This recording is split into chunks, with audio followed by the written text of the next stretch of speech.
shadows, forced to stay behind. But side by side in true equality. So sing a song for women everywhere.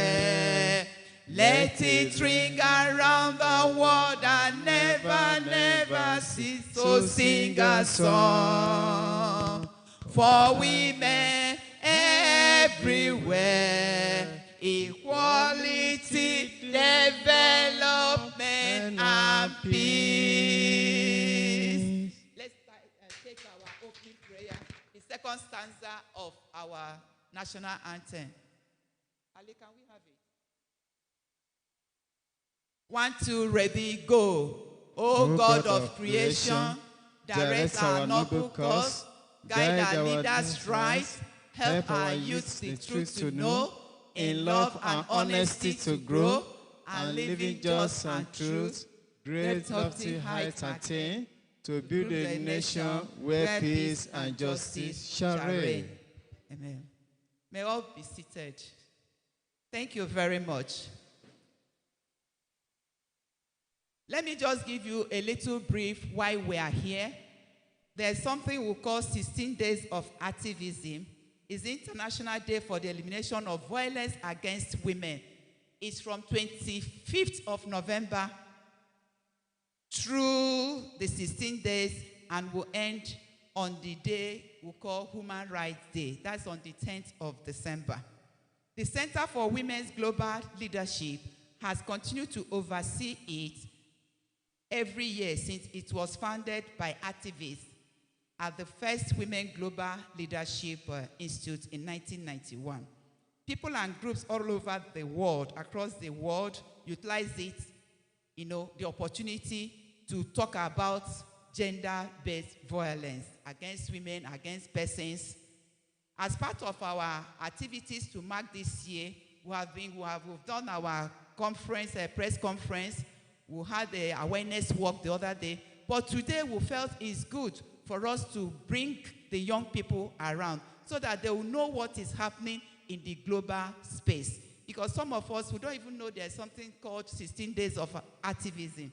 So on this note, that's the main reason why we are bringing the young ones around today to tell them what is happening. I'm very sure you must learn 1 or 2 things that you're going home. As you're here, you are like champions. You are ambassadors because we can't bring everybody here. But now, on each school, we'll have 10 representatives. You go back and tell your school that look at what is happening globally. So on this note, I'll call the representative of the National President, National Council for Women's Societies, Lady Ijoma Udensi, to give us a welcome remark.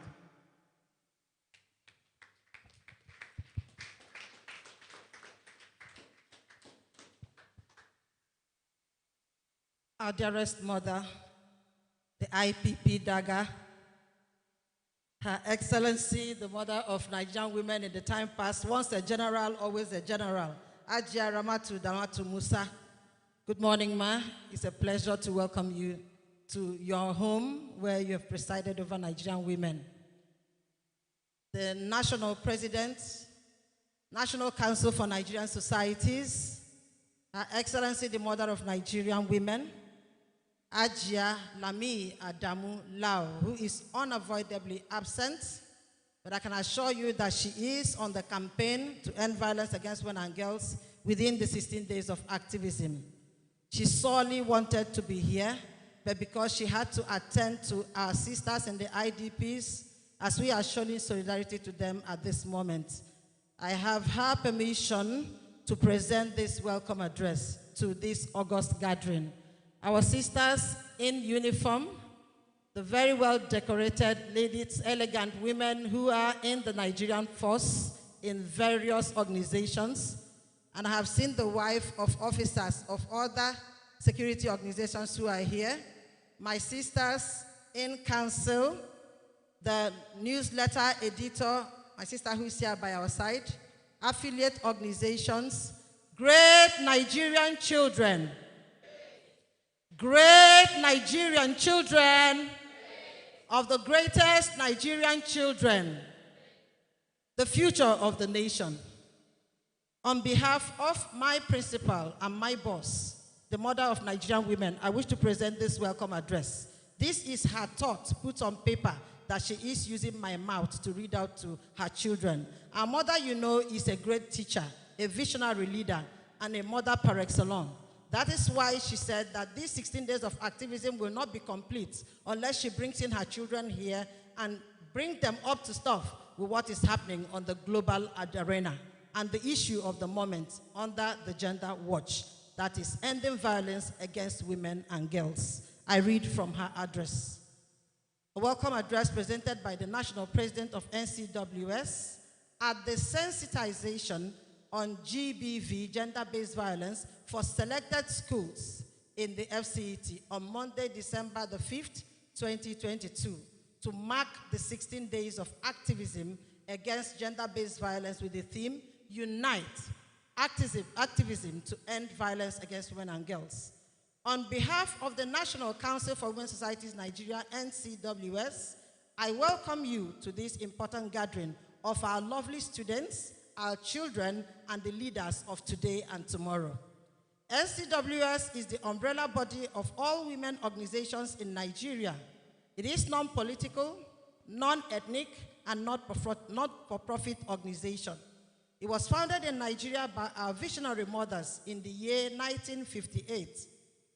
Council has since its inception held tenaciously to her commitment to empowering women and girls for leadership, mobilization, gender inclusion, protection of women and children's rights, and eliminating all forms of discrimination and violence against women and girls and the vulnerable in our society. The 16 Days of Activism 2022 is an important date in our calendar. It affords us the opportunity to open discussions on gender-based violence, one of the issues of serious concern to women, girls, and even boys all over the world. The horrifying statistics of this human tragedy leaves a sour taste in the mouth. According to a recent World Bank report, 1 in 3 women have experienced violence in one form or the other. The theme of this year's activism, Unite, Activism to End Violence Against Women and Girls, makes it imperative to bring everybody on board, including young people today, to unite in the fight to end this ugly global menace. For the sake of the future of our children, the women of Nigeria, under the umbrella of National Council for Women's Societies, is committed and affirms the battle to eliminate all forms of violence against women and girls as one that we must jointly fight and a war that must be won at all costs. As a council, we believe in the potential of our children, in their inherent goodness, and most importantly, we believe in catching them young. It is our heart's desire that by the end of this sensitization program, with our carefully selected resource persons, you will be informed and be more conversant with issues around gender-based violence, body autonomy, positive masculinity, the VAP law, and the universal human rights. It is also our hope that you will have become equipped as peer educators, thereby enlisting more foot soldiers to contribute to ending violence against women. Together we win. At this juncture, the National Council for Women's Societies, NCWS Nigeria, will not fail to make special mention of our development partner, the Amnesty International, for supporting the Council, promoting gender equality, and the advancement of human rights in Nigeria. Thank you, Amnesty International. On behalf of Council, I urge you, beloved children, to sit back, get ready with your writing materials, and keep your mind open. We have gathered to learn and unlearn. We have gathered here to make history and to rewrite our collective story. Once again, I welcome you all and urge you to feel at home in Council and make the most and the best out of this opportunity. Finally, I pray for Johnny Macy's and sincere compliments of the season. I love you all. This is signed by Ajia Lami Adamu Lau, National President. Thank you very much. Thank you for that wonderful welcome remarks. At least we all know why we are now here. And as a mother, she has opened the platform for us for discussion, for learning, and which is going to happen today. On this note, we'll move to goodwill messages. I will now give the microphone. Sorry, before I do that, let me recognize one of our affiliates that just walked in when she was giving her speech. That is the Fire Officers' Wives Association. Fire Officers' Wives Association. And the leader of the group is Mobuogu Gladys. Ma, you can join us here. Thank you very much. So I'm giving the microphone to the representative of the country director of Amnesty International to tell us one or two things. Thank you. Good morning, everybody. If you're happy and you know it, clap your hands. If you're happy and you know it, clap your hands. If you're happy and you know it, and you really want to show it, that you're happy and you know it, clap your hands. That's more like it. My name is Chidera Emesobum. I'm representing the country director, Amnesty International, Osai Ojiho. She is unavoidably absent today. She has another engagement. So as she had read the welcome remarks, I'm going to share her message with you all. She's delighted to know that we all are working together. We are working in unity in order to end this menace that has attacked our society, which is gender-based violence, sexual-based violence. We are working together as the theme for this year's celebration and commemoration says, unite. In order for us to end this menace, we need to work together, not just as individuals, as students, as girls, as daughters, as fathers, as husbands, as brothers, as agencies, as organizations. We need to work together to look out for one another and hold each other accountable. And on this note, we are delighted that the National Council for Women's Societies in Nigeria has made this program possible in order to educate you. Because first of all, before you're able to hold someone else accountable, you need to be knowledgeable about what you're going to speak about. So we are delighted to work with them in order to educate you, to enlighten you and empower you about this subject matter today. And we know that by the end of today's program, you're going to have enough information in order for you to go out there into the society, educate others, and engage others. Once again, welcome and thank you for being here. That was a wonderful one. Thank you so much, Ms. Chisom. Now I'm going to call our mama, Ajia Ramatu Dalatu Musa, to give us our motherly advice. Ma, your children are here.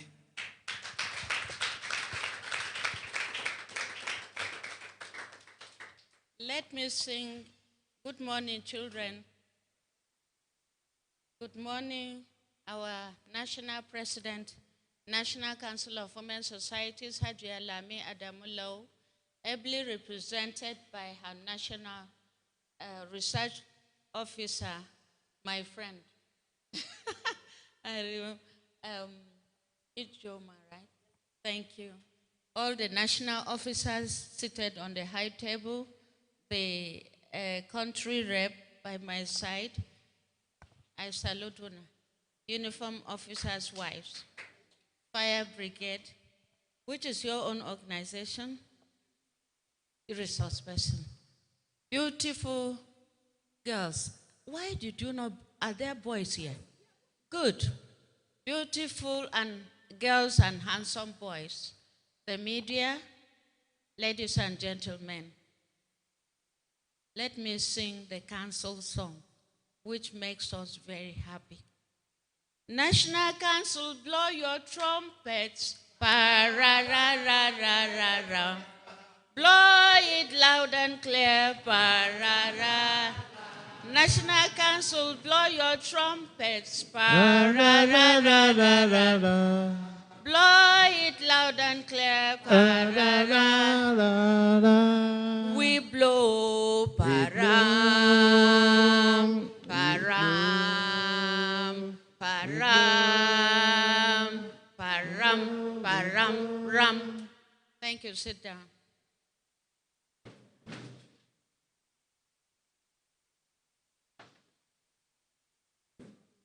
I am going to speak from the layman's point of view as a parent, because the resource person will tell us all why we're gathered here today. Children, you are the future leaders of tomorrow. If you believe in yourself, you can make it. Let me tell you, I used to be an introvert. But when God sent me to Queen Elizabeth School, Ilorin, they brought me out of my shelf by giving us very tough topics to prepare, from HAC, Higher School Certificate, to Form 1. Ours was Form, not JS. We finished Form 5. We are the old brigade. But we are, do you know what? I passed out from Queen Elizabeth School 1976. But I am the one teaching them the school anthem today. Remember, don't forget. Once you leave school, don't forget what you learned, because you will come and teach your children and grandchildren as I do today. Are you happy? If I say, are you happy? Say, oh yes. Are you sad? Oh no. Clap for yourselves. Ipa, papa, ipa, pa, ipa. Are you happy? Oh yes. Are you happy? Oh yes. Are you sad? Oh no. Are you sad? Oh no. Clap for yourselves. Ipa, papa, ipa, pa. Clap for yourselves. Ipa, papa, ipa, pa, ipa. I have been on the road. I traveled to Jos for the graduation of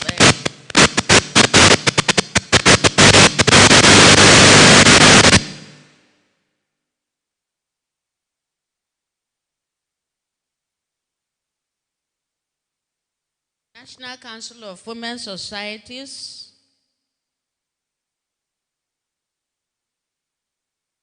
Requested me to represent her at the National Institute for Policy and Strategic Studies, of which I am an old member. And the program was very, very good. When you are a leader, you respect the people on seat. When she called, Mama, can you? I said, I can. Without hearing what the message was, I remain loyal to the council, to your seat, and every woman of Nigeria. I did not read the invitation letter for this program until 5:30 a.m. after the morning prayers. As soon as I finished prayers, I took off for Abuja. That is respect for leadership. Do you hear me? Are some of you prefects here? And do the floor members respect the prefects as the prefects respect teachers? This is how it is, how it goes, how it should be. If you want to be respected tomorrow, you must respect leadership. Even your junior students, give them their respect, because you are there to mentor them and not to be hard on them, to be harsh, to be punishing so that they know you are a senior. You don't need to punish to be recognized. Your antecedents will always bring you out. Teachers of today, don't be afraid of children, because the society is like sick, right? But we can always have corrective measures from now. No child is above the law. If parents come to complain when you correct their teachers, don't even report to the higher authority. When I was a principal, I'm taking time, right? But you know, when you give a teacher a mic, you should expect something like this. When I was a principal, I don't report to the inspectorate office. We have an emergency management meeting, take decision before parents of the rich or the rich parents come to stand in for their children. Action had been taken. So don't take the laws into your hands. Do you hear me? Are you happy with me? You don't have to like me. Because God who created us loves us. Be good ambassadors of your schools. Be good ambassadors of your families. Whatever we are going to hear today, me too, I'm going to learn. And I didn't know I'm supposed to wear orange. If not, please pardon me for that. And because I was in a hurry, I even forgot to carry my piece of material of the council to put on. And if my president were to be around, she has the right to punish me because I'm former. Thank you.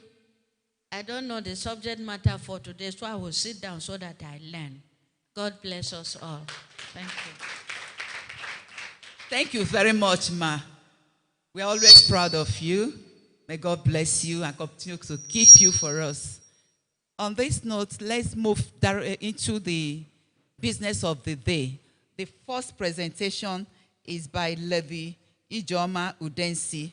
She's going to talk briefly, a brief overview of gender-based violence in Nigeria. She's going to tell us where we were, where we are, and where we are going to. She will bring us up to speed in everything that has to do with gender violence. Thank you. Thank you very much. Children, children, children. Children, children, children. Children, Jesus loves you. Children, children, children, Jesus. Children, children, children. Children, Allah loves you.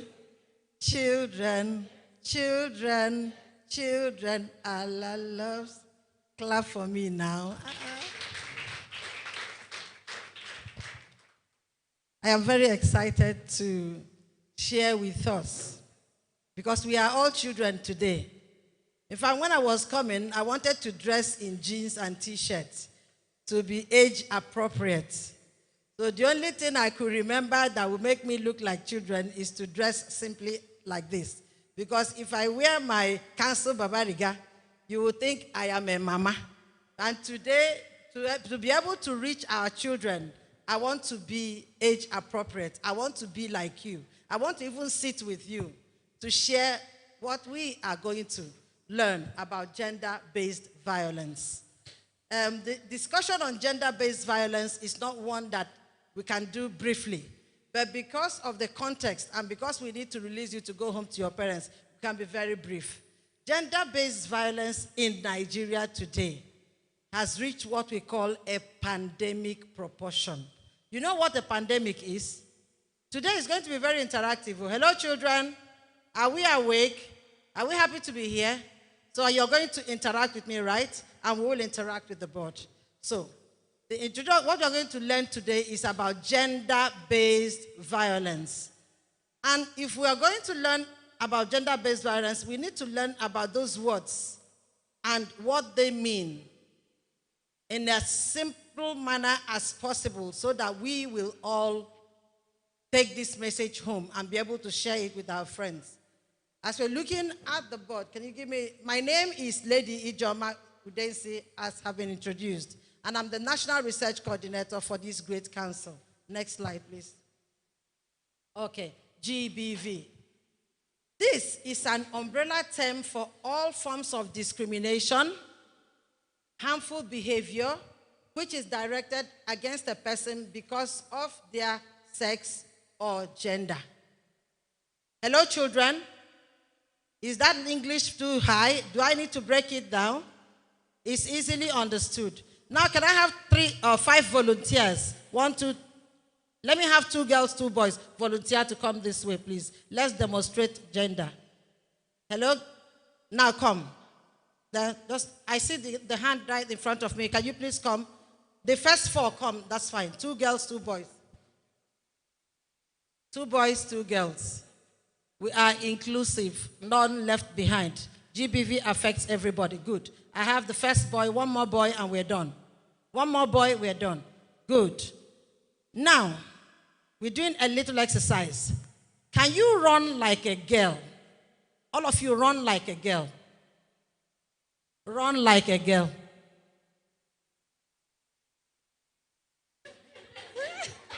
Can you clap for them? Go now. Will you that way again?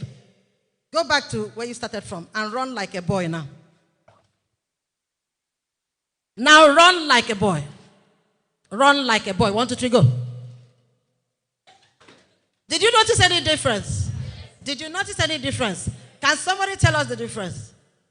Can somebody tell us? I need to come out. I don't like being here. Can I come out? Thank you very much. If you have another microphone, please give it to the person with the hands raised up.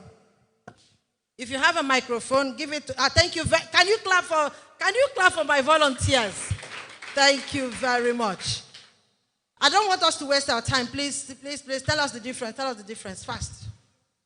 The boy ran slowly. Why the boy ran fast? No, when I said run like a girl, what did you observe? Like she ran slowly, and she was doing delicately, shy, yes. Right? Yes. So when we said run like a boy, what did you observe? He was fast and smart. Now, girls run like a boy, right? Yes. And boys run like the girl, right? So what do you understand? Now, basically, gender is man-made.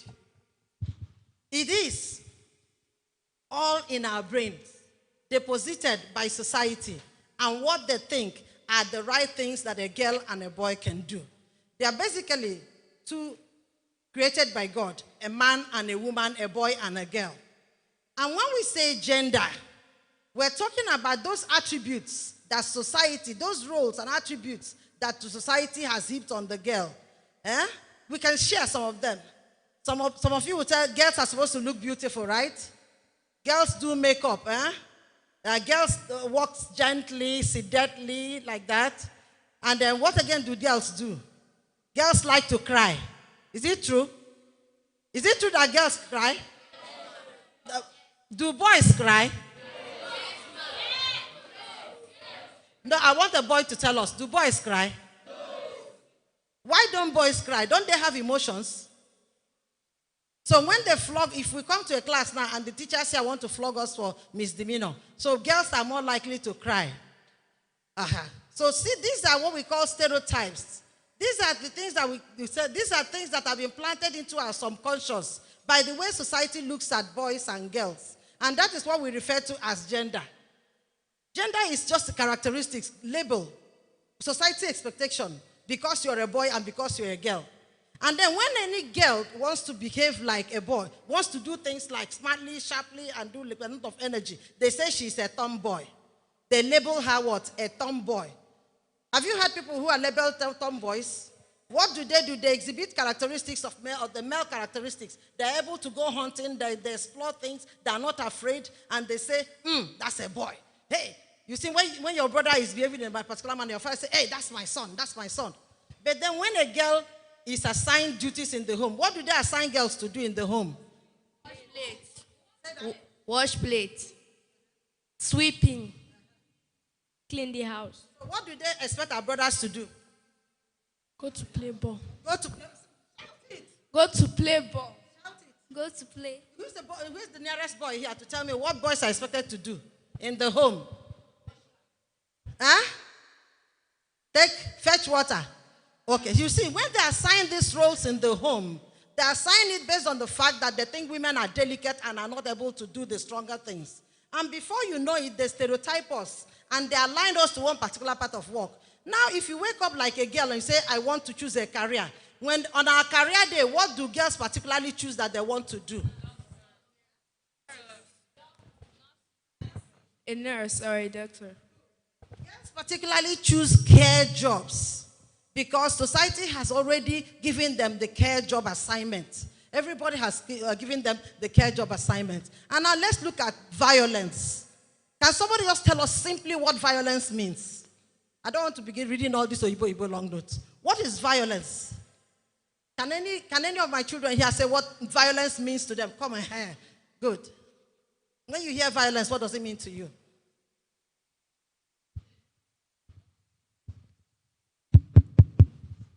I'll say the use of force on the other gender counterpart. On anybody.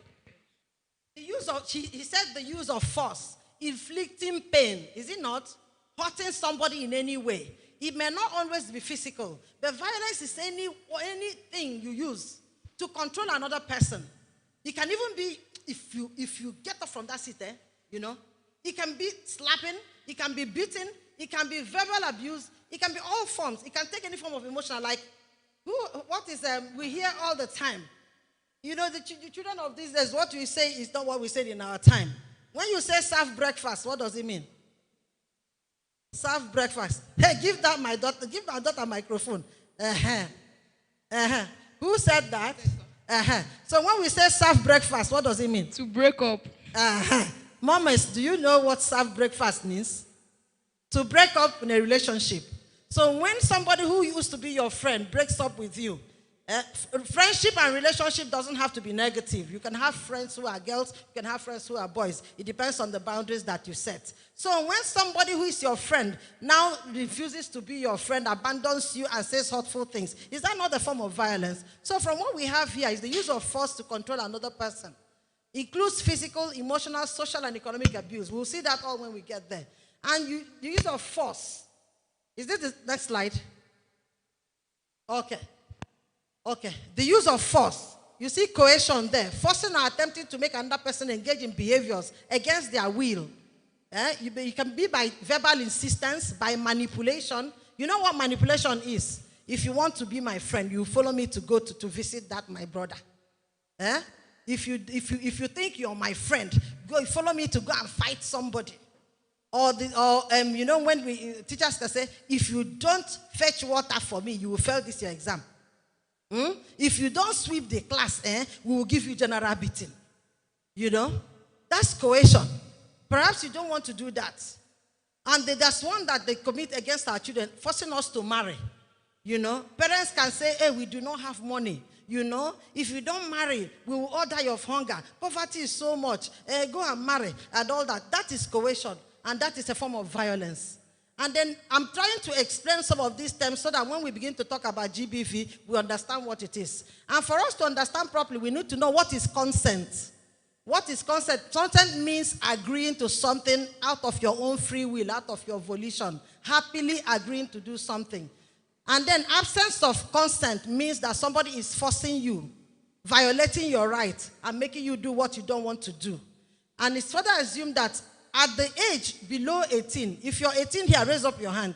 If you're 18 and above, please raise up your hands.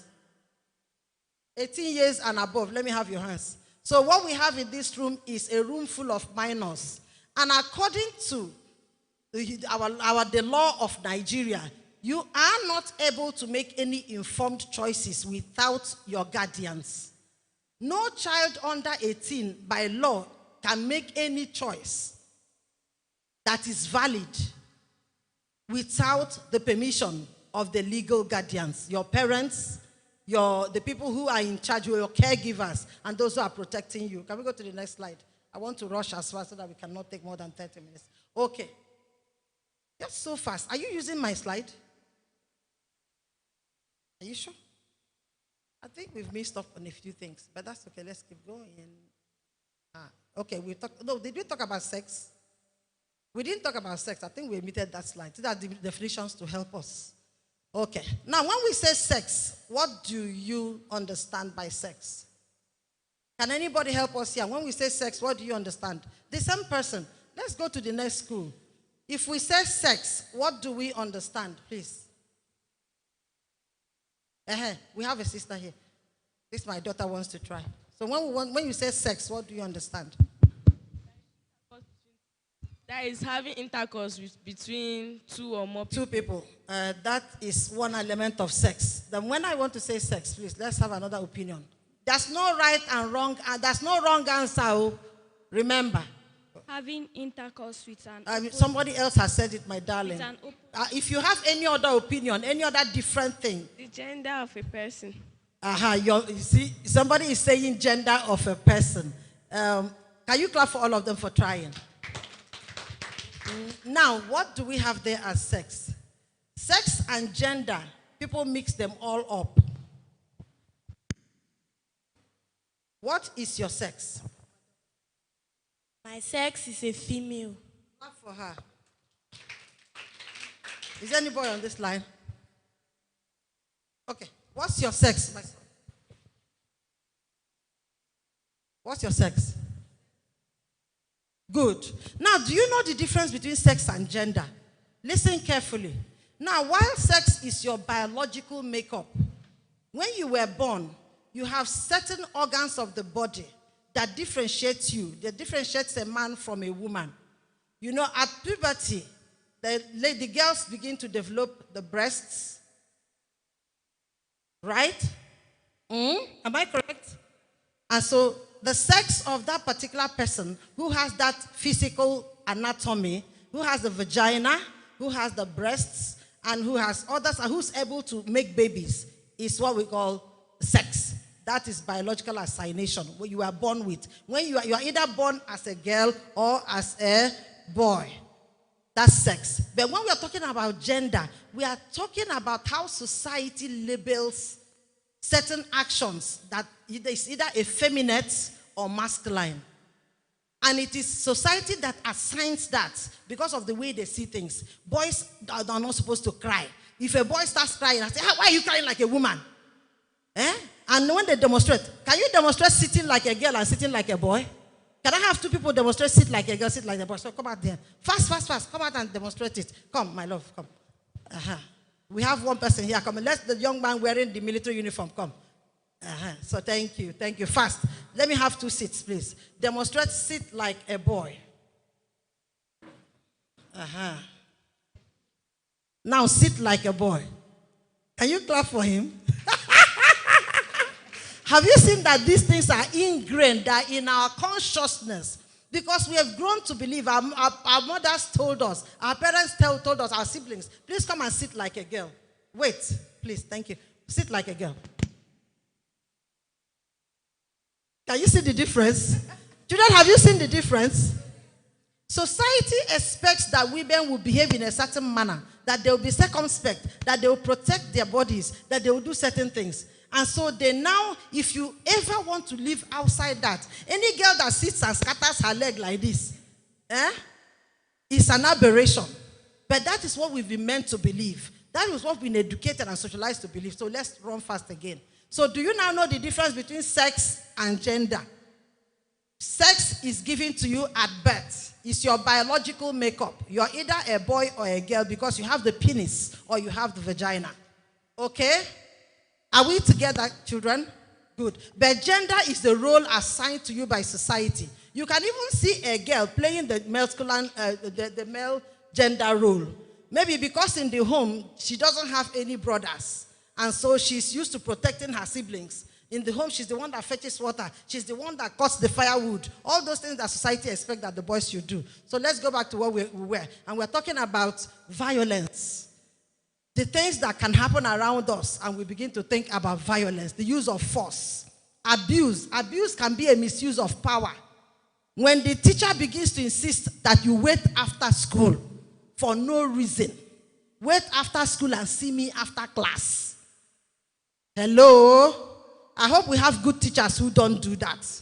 Teachers, I hope we don't misuse power and abuse power. When you begin to tell the child, if you do not come to my house and come and crack melon for me, or if you do not come to my house and bring this money, something will happen. That's what we call misuse of power, abuse of power. And it makes the child under you begin to do certain things because they are afraid. Whenever there is gender-based violence, that is what we call power inequality. Somebody has the higher level of power over the other person. Children, are you aware? Is it not why senior students bully us? In your schools, do you have bullies? Do seniors bully? Bullying has been eradicated. They don't cut tail in the school any longer. When we were in secondary school, JS1, our own was class 1, not JS1. There's a night where the seniors will bring all of us out, all the new students out, and say they are going to cut our tail. Do they still cut tails now? I'm happy. Good. So those things are violence that were perpetrated against us without their knowing. So can we move faster? Okay. Now, let's talk about the types of gender-based violence. There are so many of them. So many things that we don't even know that it's violence, it's act of violence. So violence can be an intimate partner violence. And that's when we talk about domestic violence. Do you know, have you heard about domestic violence? What does it mean to you, domestic violence? Tell us the forms of domestic violence, even against children. Can somebody share with us? Domestic violence. You can. Raise your hand if you can. I have a daughter here who wants to try.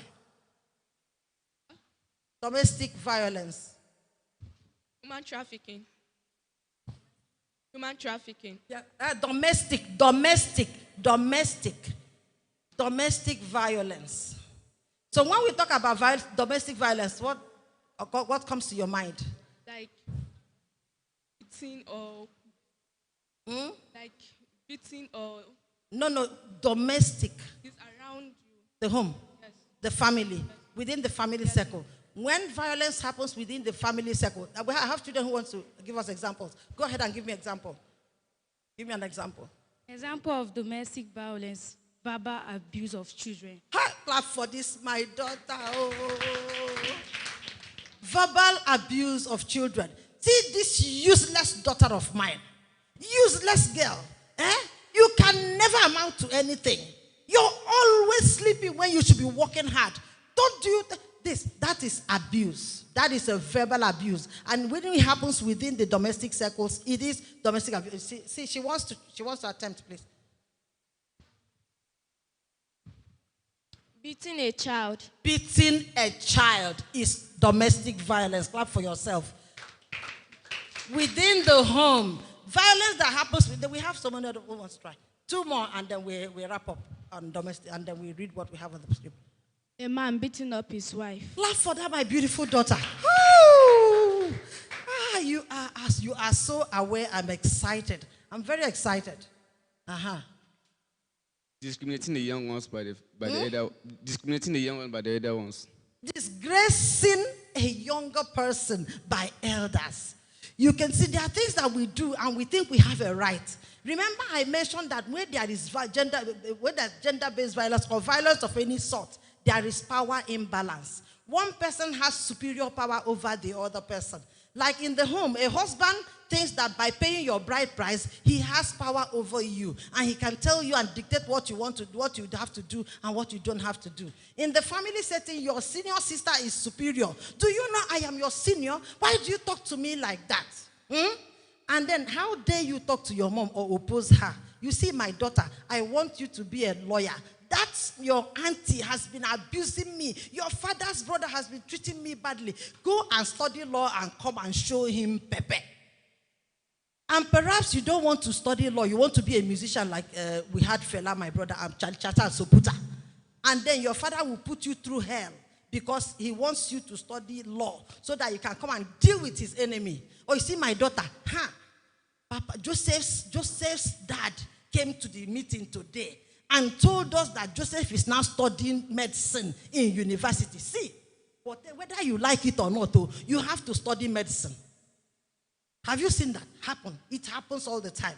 We all studied certain things in the university growing up because our parents insisted that was the best for us. I am not saying that our parents don't know what is good for us. So I'm saying that taking to the extreme, it can amount to domestic violence. Beating up children in the house. Beating us up as forms of discipline. There are other ways to discipline children now without inflicting physical pain or harm. And then there's dating violence. This is between adults. So this one does not concern us. Have we started dating? Hello? Have we started dating? Thank you very much. Clap for yourselves. At this age, as a parent and a responsible parent, we do not encourage our children to begin to date. These things can come when you are mature. And I want to tell us that whatever you do before the age of 18 amounts to rape. Hello? Whatever we do, whatever relationship we enter into with anybody, before we are 18, we have reached the age of majority. According to the VAP law, it amounts to rape. So we should not even go near it. We will make informed choices when we are mature and when we are able to weigh our options, right? Please clap for Auntie. Okay, so we have psychological and emotional forms of violence. We know that. We've talked about that. Abuse, intimidation. Can we have that? Sexual violence. This one happens a lot. When we had this lockdown as a result of the global pandemic, people had the opportunity to sit together as family. People did not go anywhere. It exposed a lot of gender-based violence. There was a lot of incest happening.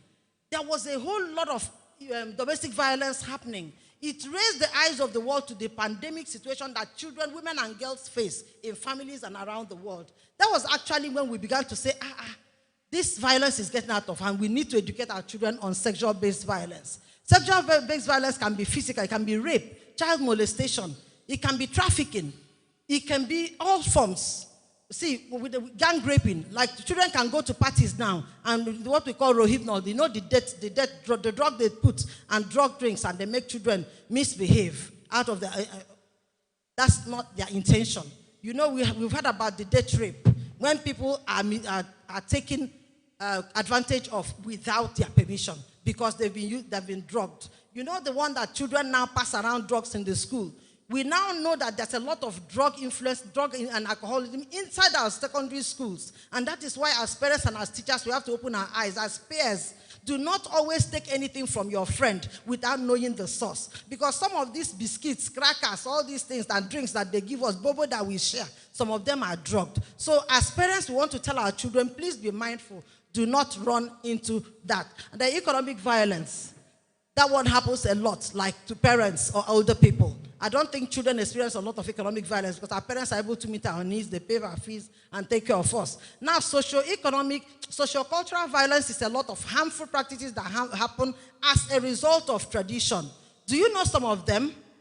Have we heard about female genital mutilation? Have we heard about that? Cutting. And you know that there is a law against it now. That is a very harmful traditional practice. Do you know that the tribal marks that they give us can be, yes, the tribal marks that we get is a harmful practice. Do you know about breast ironing? Do you know that within this FCET, some parents used wooden turners, gari turner, to press on a girl's breast and so that she will not develop fast and attract boys? Have you heard about it? It is happening in communities, even in the FCET. And that is why this sensitization is important for us to be careful. To even see something and say something. We'll get to that. And do you know that the one they call gishiri cut? Gishiri cutting. This gishiri cutting is given to girls when they are married as underage girls.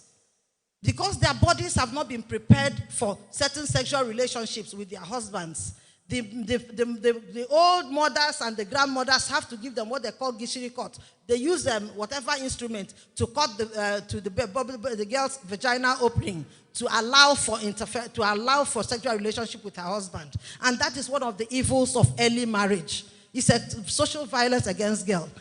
Getting a child to marry before the age of 18 is against our law. It is violence against our girls. Forced sexual exposure, training, and some forms of dowry. There are people that turn dowry into modern day slavery.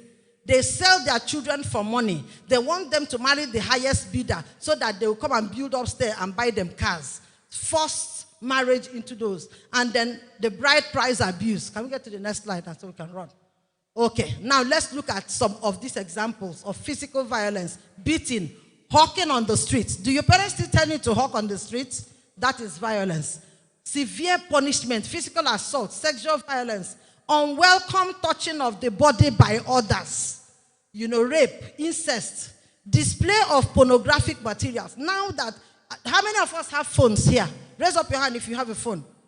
The phone is not, the use of the phone is not for pleasure. It is maybe parents gave it to you so that they will know where you are and for your safety, right?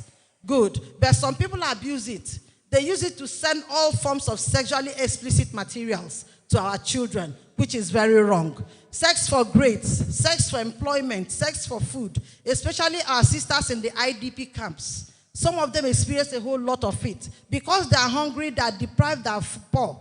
Some of these people, maybe even humanitarian agencies or security people or other people, can take advantage of them so that they can have food. And because they are hungry, they succumb to it. Forced sterilization. Do you know that in some cultures, they sterilize girls? This happens to mothers when they produce a lot of daughters. Some husbands will say, please go and tie their tubes because they're only giving me girl children. You know about femicide, killing of girls, killing of daughters. Because a man does not want, he believes that he has had too many children. Then they begin to kill off their daughters. Then denial of reproductive rights. Harmful traditional practices, we have talked about it. Cutting of the female genital organ. Forced marriage, arranged marriages. Our parents think they know what is good for us. So they go and bring their brothers, cousins, sisters, brothers, all relations to come and marry us, whether we like it or not. The killing of child for rituals. There are some cultures that kill children for rituals. There are cultures that prefer the boys to the girls. If you're here and your mother has about 4 girls and no boy, you know that there is stigma attached to that one. Breast ironing, gishiri cuts, tribal marks. Then when we look at socioeconomic violence, denial of education. Sometimes they'll ask you, are you a girl? Somebody will come and marry you. Let's train your brother first. Have you heard about that before? It happens a lot. So that is violence against us. Now we have, we haven't run through that. We haven't run through that. Denial of property rights. You know, in our tradition, they don't give women property. When they're sharing your father's property, they don't give to the children. Is it true or not? But now we have a judgment. Ncwsnigeria has gone to court and gotten us judgment. So we deserve the right to share in our father's property. We are joint heirs with our brothers.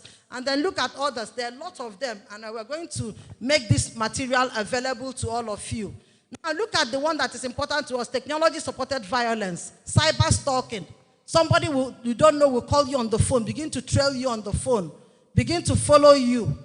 And then, we have Twitter, we have all forms, we have WhatsApp, we have Instagram. Somebody will be trolling you, be sending you messages that you do not know, you do not like, or even sexual harassment, sending you explicit pictures on the phone. That is very wrong. That one has, when they will talk to you about law, my sister will tell you about that it is illegal. Bullying and exploitation.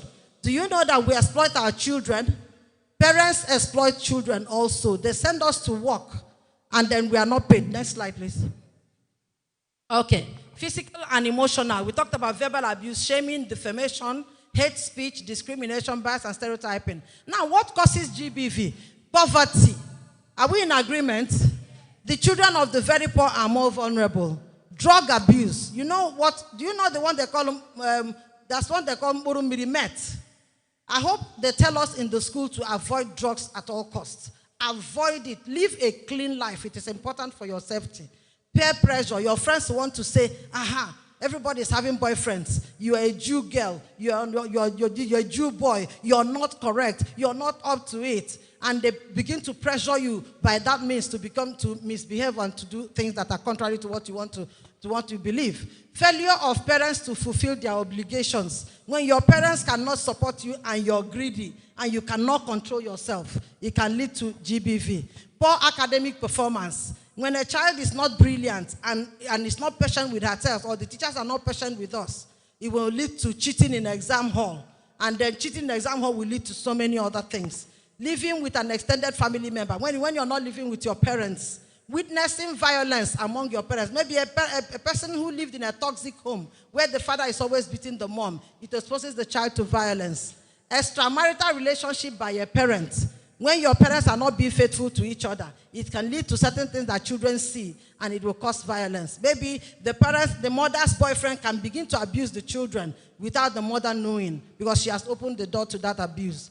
Misuse of family income. When your father drinks away the money and is not able to pay for rent, is not able to pay your fees, it can expose children to GBV.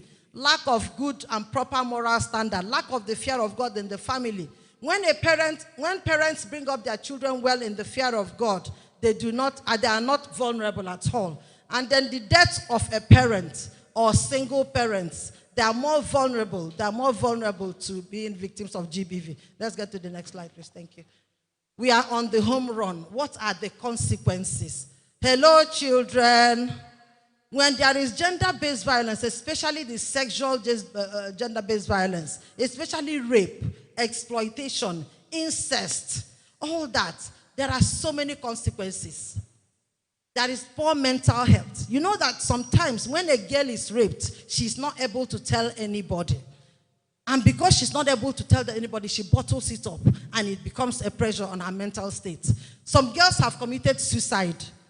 Drug abuse has become an issue. When a girl gets pregnant as a result of gang rape, she drops out of school.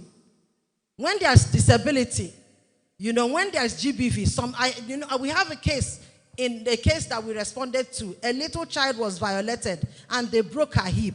And we know that if God does not help her, she cannot carry babies, because the wicked old man who was about 30-something years that destroyed this child broke her hips. She might not be able to carry babies to full term.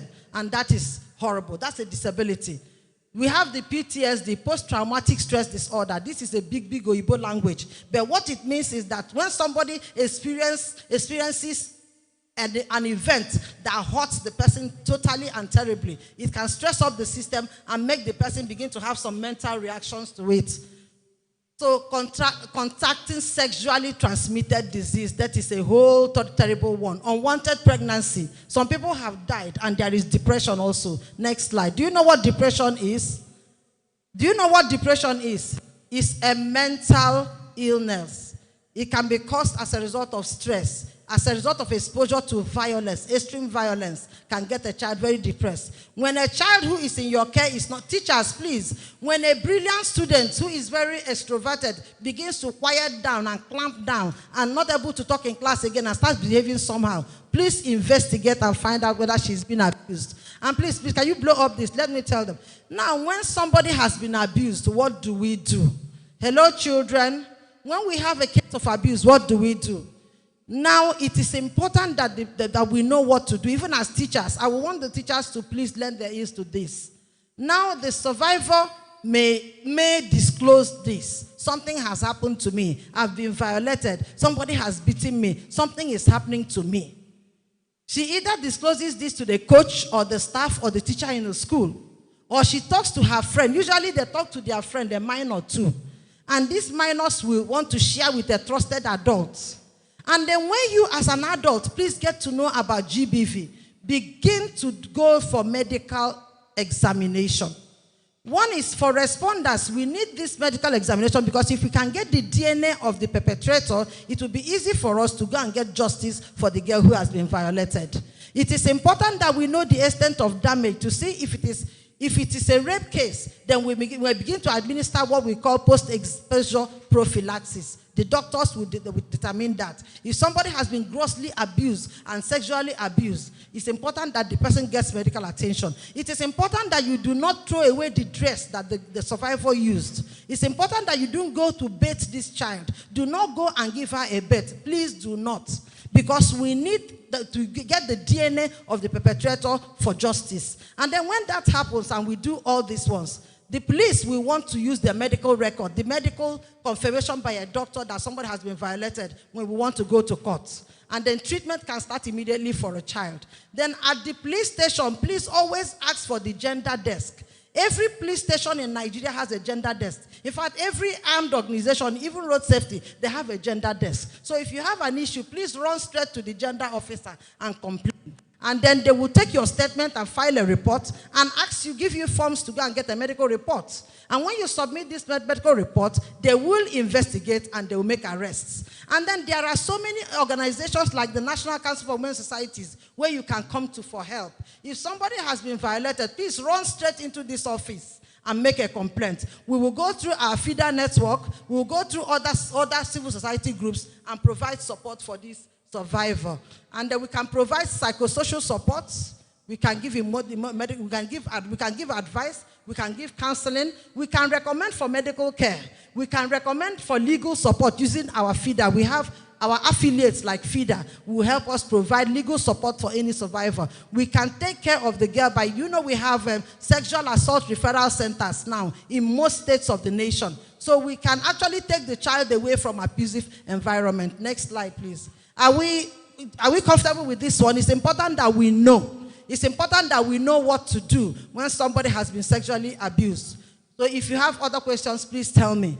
And I preach prevention. On a final note, as I'm lying, children, prevention is better than? No. Prevention is better than? No. We must be intentional about our safety. Hello? We must be intentional about our safety.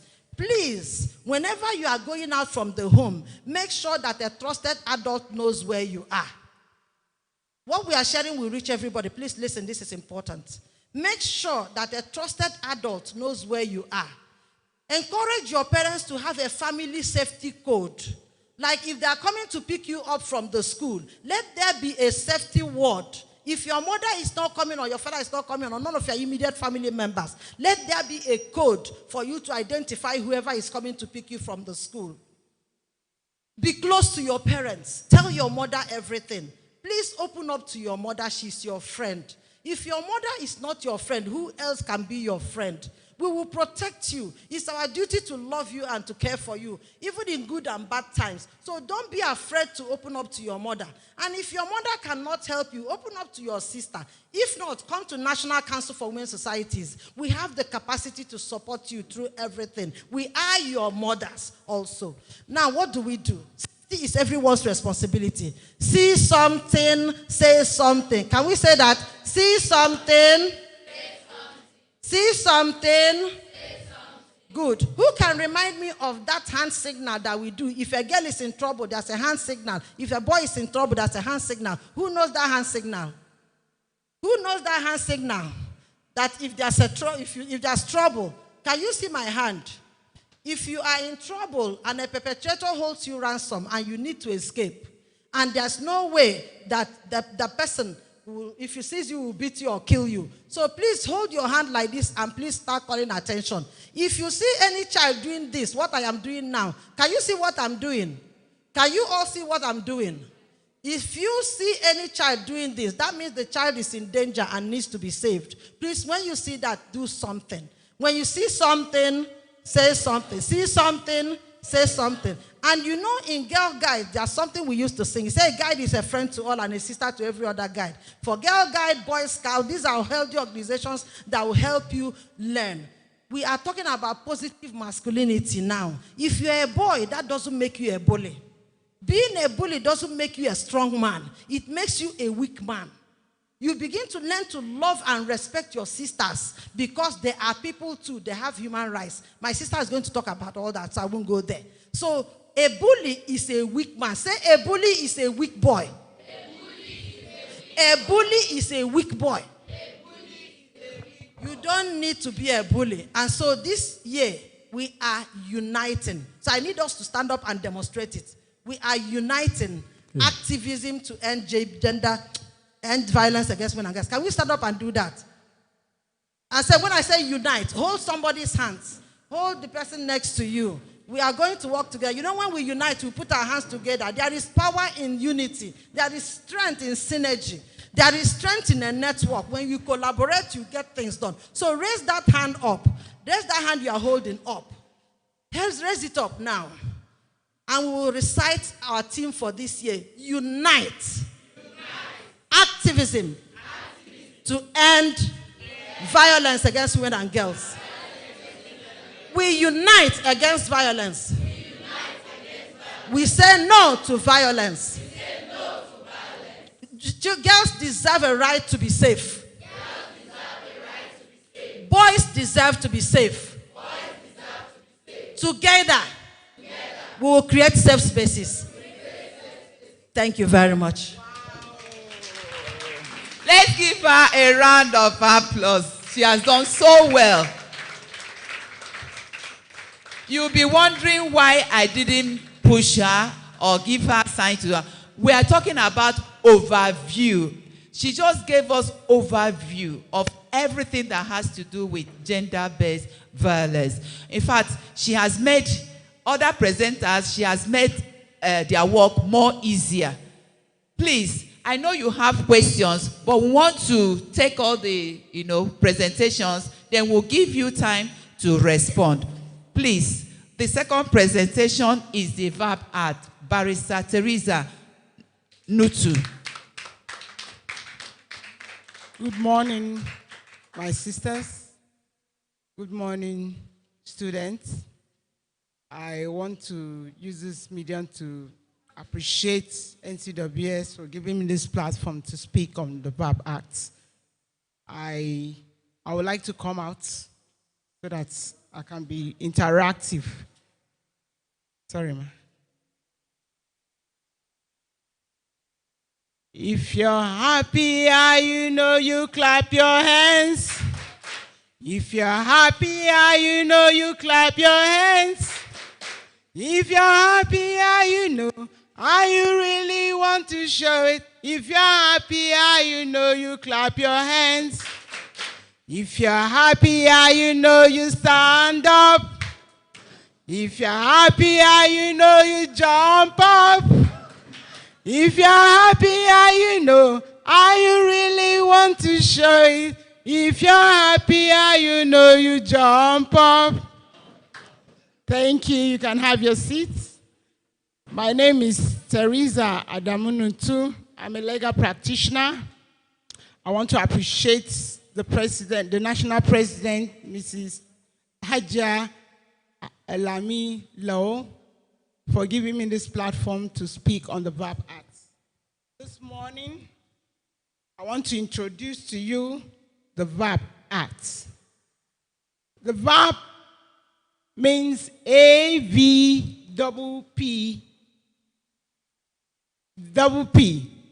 A, V for voice, A for act, P for people, P for people again. I'm breaking it down for you to understand.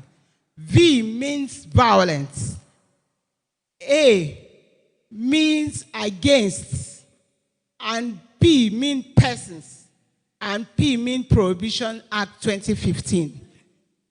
The verb act came into force on the 15th day of May 2015. And here I want to give an explanatory memorandum.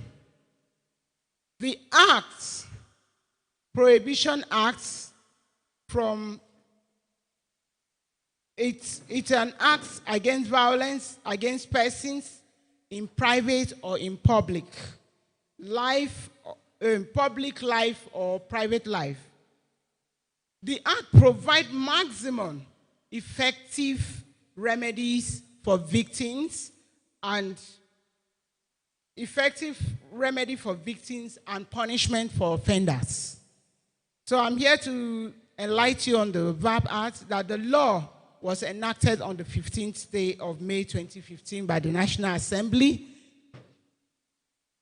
And I want to also bring to your notice when we started the activism. On the first day of the activism at the office of the Honorable, I'm sorry,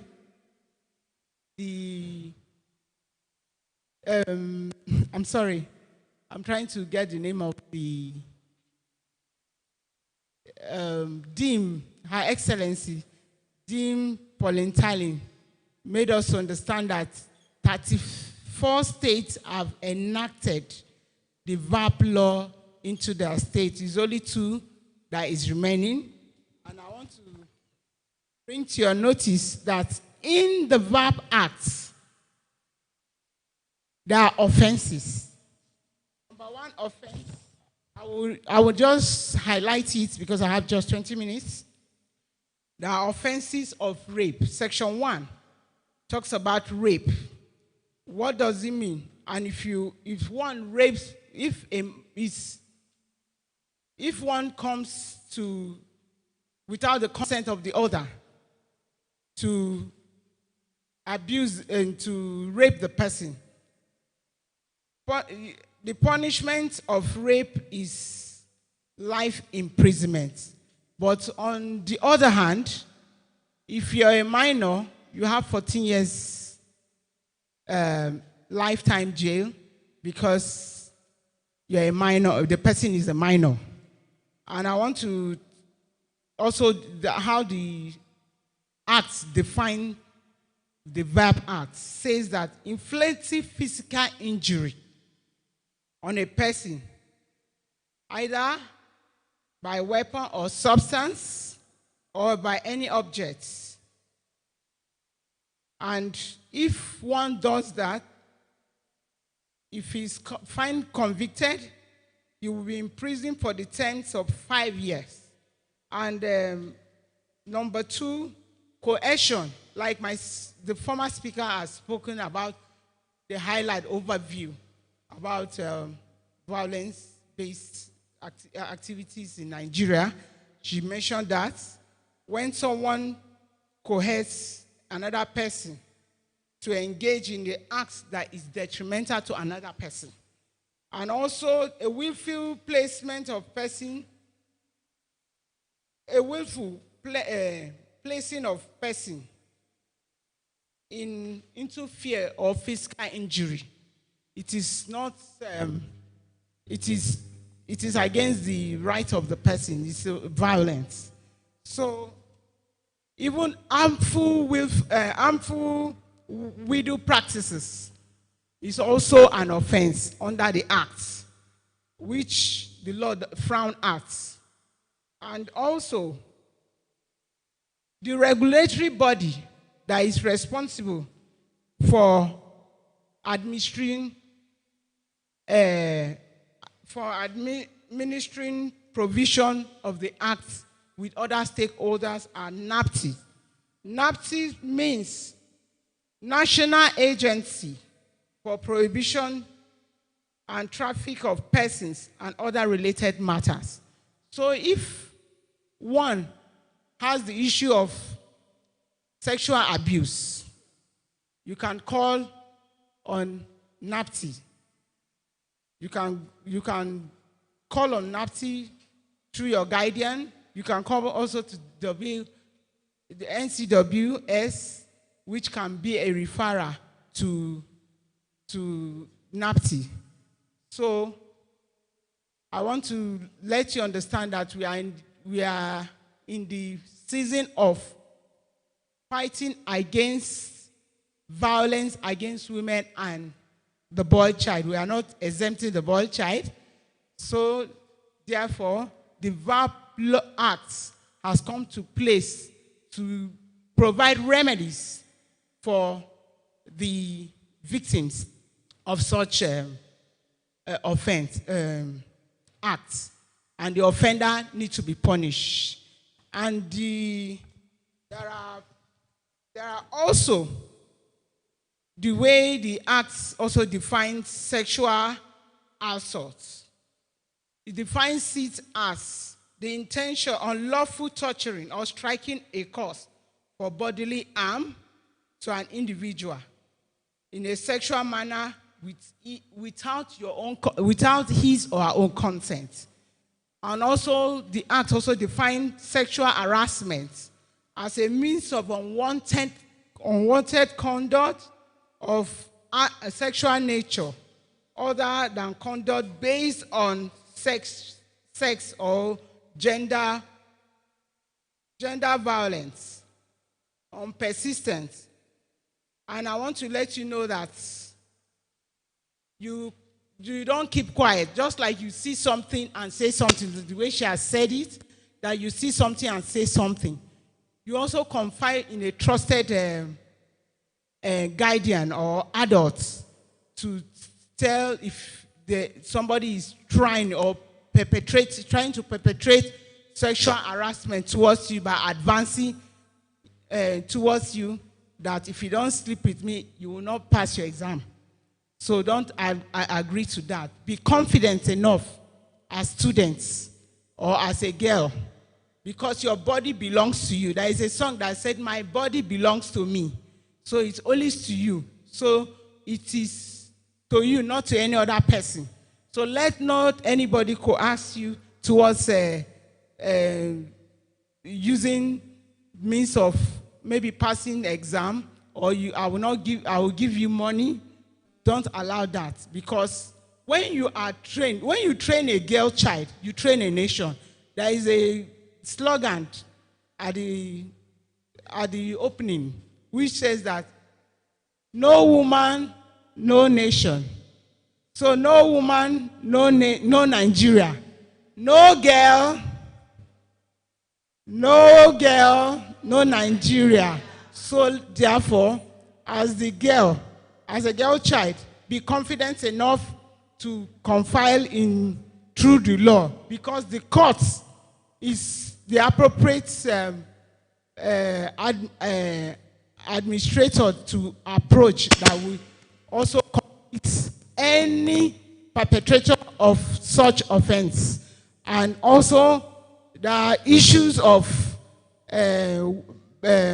lack of care, issues of offenses of lack of care, or a man driving his wife from home, or bullying his wife, or trying to always beating his wife and feel that he's a man.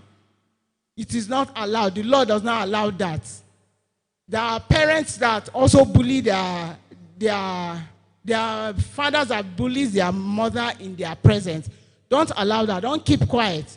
You can come to places like the NCWS and the Women, the Social Development Center to make a report, which they may do a referral to you. And I want to tell you this morning that by the VAP Act, the laws, by the VAP Act also states that any emotional or physical abuse is not allowed. So therefore, don't allow anybody to bully you or emotionally.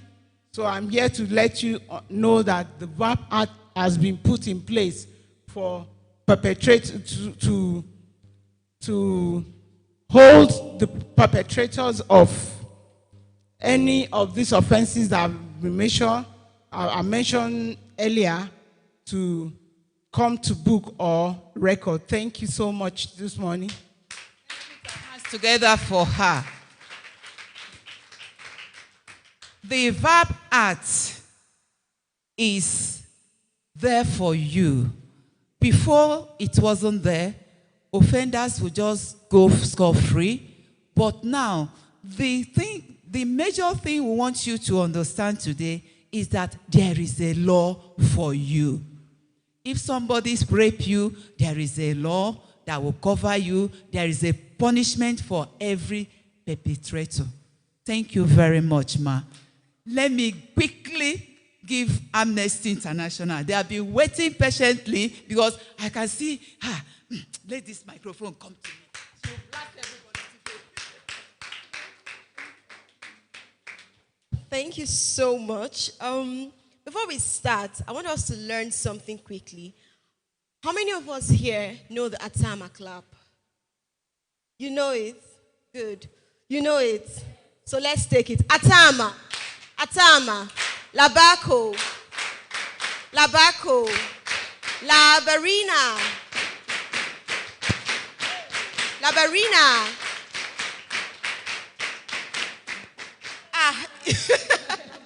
So this is our clap for this session. So before I continue, I want us to give like resounding atama for the first two speakers. Atama. Atama. Beautiful. Because as she said earlier, they've made my job easier. And I want to be sure that you're learning something. So I want 3 people from different schools. Okay, how many schools do we have here? 6. 6 schools. So just in one sentence, tell me what you've learned thus far. So it's not be that we are just talking, and you're not learning anything. So just one person from each school. Tell us what you've learned before we go on to what we have next. I learned that when we are facing challenges in our homes or even in the school, like abuse of students by teachers, we should look for someone and confide in him for the person to help us. Good. Atama. Beautiful. Another school. Please represent. Who's speaking for this school? Yes. Please, let's know the name of your school. Your name and the name of your school. My name is Fumila Okefa from Cedar Global Schools. Thank you very much. Name and the name of your school. My name is Miracle Kuai. The name of my school is Fruit Vine Academy. I learned that the verb law is there for people that are physically and emotionally hurt. Beautiful. Atama for her. Good. He has been the one speaking from his school. I want someone else. My name is No, Divine. sorry to cut you short. You've been speaking for your school. I want someone else. Is it the only one from his school? Is it the only one? Come on, somebody else should talk to us. The name of my school is Navigator. Your name? What's your name? My name is Dominion. I learned that we should not put force or rape girls or women. Or we should boys. not violate women. Exactly. Don't violate anybody, both boys and girls. Atama for him. Good. I've seen his face before. Yes. He has not spoken. I've not heard her voice. I learned that violence can Your be... name and name of your school? My name is Oima Sharon Chiamaka and I'm from GSS Airport. I learned that violence can be physical, emotional, sexual, psychological, economic. Atama for her. Beautiful. My name is Abdikarim Olawale. The name of my school is Abidlan International School. I learned the difference between sex and gender. What's the difference between sex and gender? Ma, please let him tell us. What's the difference between sex and gender?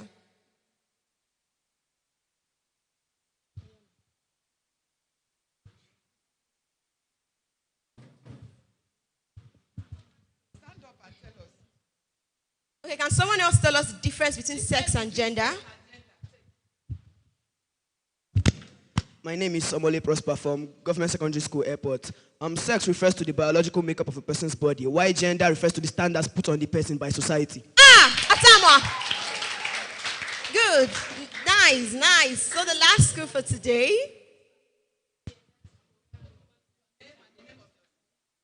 My name is Omagu Preshop. I'm from Blessed Shalom Children Academy. I learned that children should learn personal safety. Beautiful. Children should learn personal safety. Atama for her. Labako for yourselves. Good. I said Labako, not Atama. So my name is Chidera Emesobum. I am from Amnesty International. How many of us have heard about Amnesty International before? Good. Anybody from this side? Amnesty International? Have you heard about Amnesty International? Okay, Amnesty International is an international non-governmental NGO, non-governmental organization that protects the human rights, your rights as an individual. Like this you are, whether you're a boy, whether you're a girl, it does not matter. As long as you're a human being, you have rights. You have what? You have what? It does not matter if you're dark, it does not matter if you're fair, it does not matter if you are born in Cotonou or you are born in any other place. As long as you're a breathing human being, you have rights. Have you heard about human rights before? This session is going to be interactive, okay? Because you know most of the things I'm going to talk about. So what I'm going to do is just to highlight them. Then you tell us about them. If you've heard about human rights before, let me see your hand up. Human rights. So tell us, what are human rights?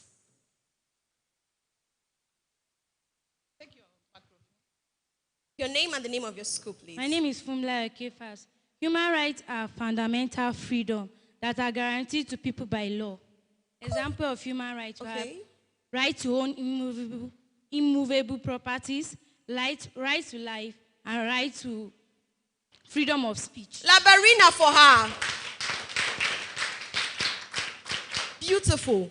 Your human rights are your entitlements. As long as you're a human being, you have rights.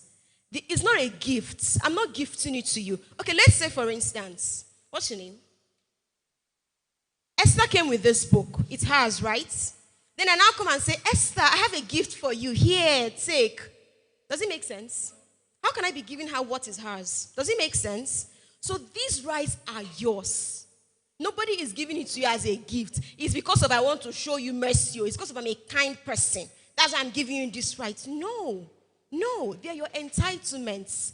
It's like you coming to tell me, okay, Chidera, these shoes that you're wearing now is because of I like you. That's why I'm giving it to you. Hello, they are mine. You cannot give me what is mine. So as an individual, you have your rights. It is expected of other people to give you those rights, to acknowledge those rights, to observe those rights. Who can give us examples of those rights? Number one, right to life. Beautiful. Atama for her. It is your right to be alive. You were on your own in heaven or anywhere that you were. And your parents were saying, God, give me child. God, give me child. And they gave birth to you. The moment you came out from the womb, the moment you were born, you had every single right to be alive. Nobody, be it your parents, be it your caregiver, be it your teacher, be it the government, has the right to just take your life away. There are laws when you take someone else's life, although those laws are being reviewed right now, but it is your right to be alive. Another right, someone from the back, yes?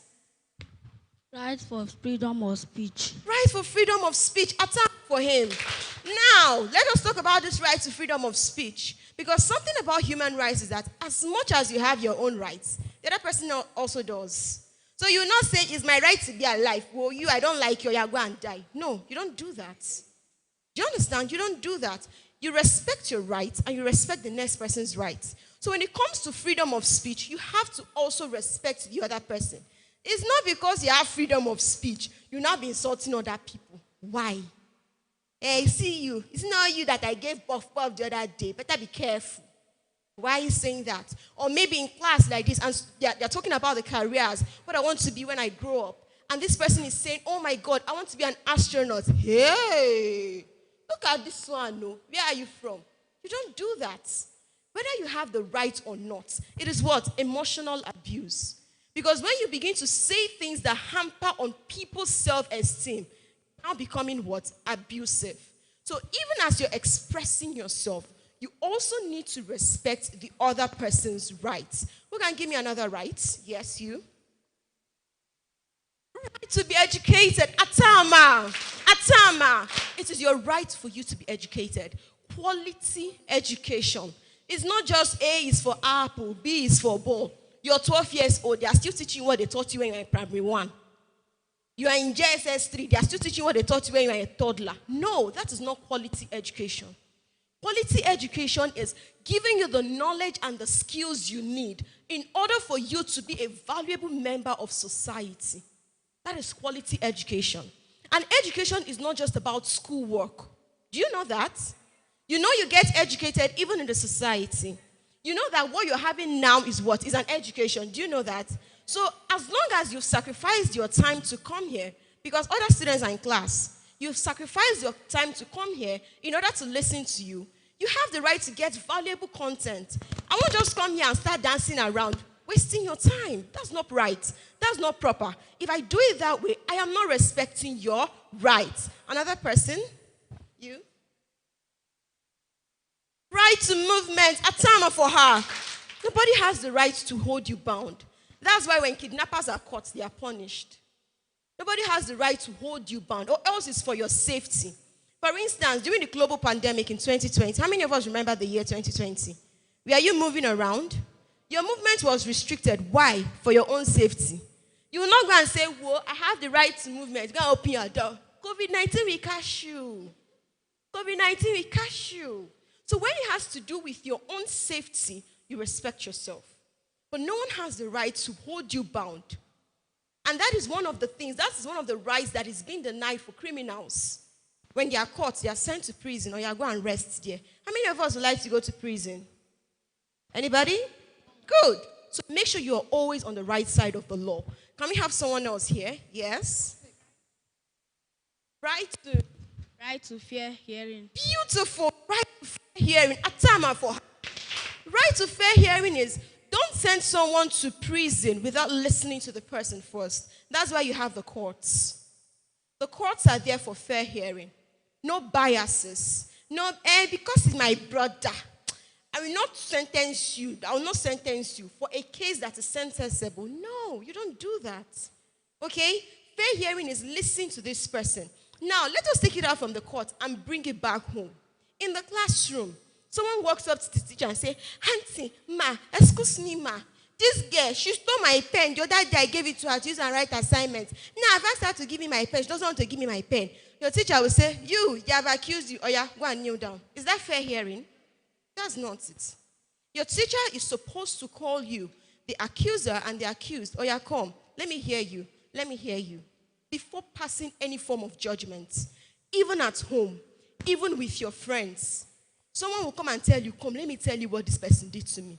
Before you start insulting and passing judgment on the other person, if you know, try and ask questions. Don't just conclude and say, it is true. I trust her so much. She's going to tell me the truth. Then you have sentenced the other person without fair hearing. Another right, before we go to the next, I've heard from this school. Yes, talk to me. Right to property. A timer for her. Beautiful. You have the right to own properties. For instance, when you get of age, you have the right to begin to engage in economic activities. Please, my ladies in the house, hear me and hear me clearly. You have every right to own landed property. Are you listening to me? You have every right to own landed property. You have every right to own your own car. Do not fall victim for this idea that if I buy my own house now and I'm driving my own car, man will not see me, man will not marry me. That's not true. Are you listening to me? That's not true. You have every right to own your own property. If someone of value should see value, the person will appreciate it.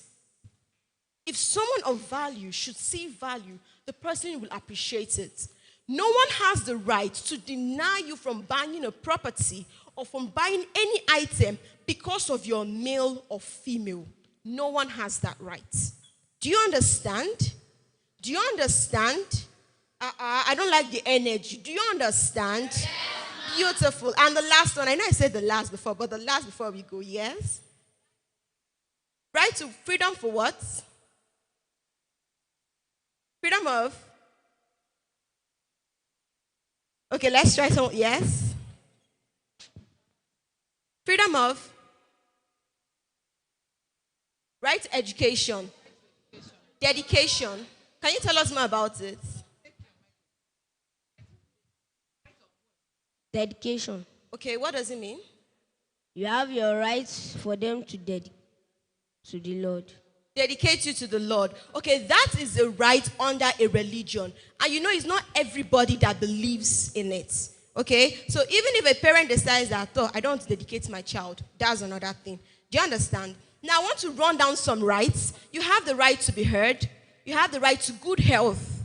When you're sick, you have the right to what? To receive good health care. Now, finally, I know we are all saying this thing. I have the right to this. I have the right to that. I need you to understand something. The first person that can protect your right is you. The first person that can protect your right is who? Is you. Be knowledgeable about it. Your parents are supposed to. It is their responsibility.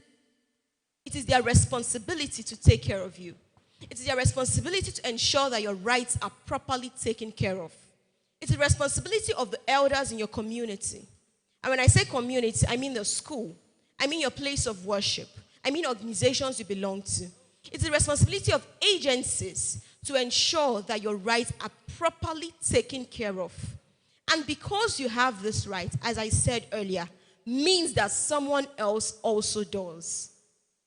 Do not violate any other person's rights just because you want to feel good. It does not make sense. It is wrong. It is what? It is what? If you violate another person's right and they report it to Amnesty International, we will investigate your case. We will look into it.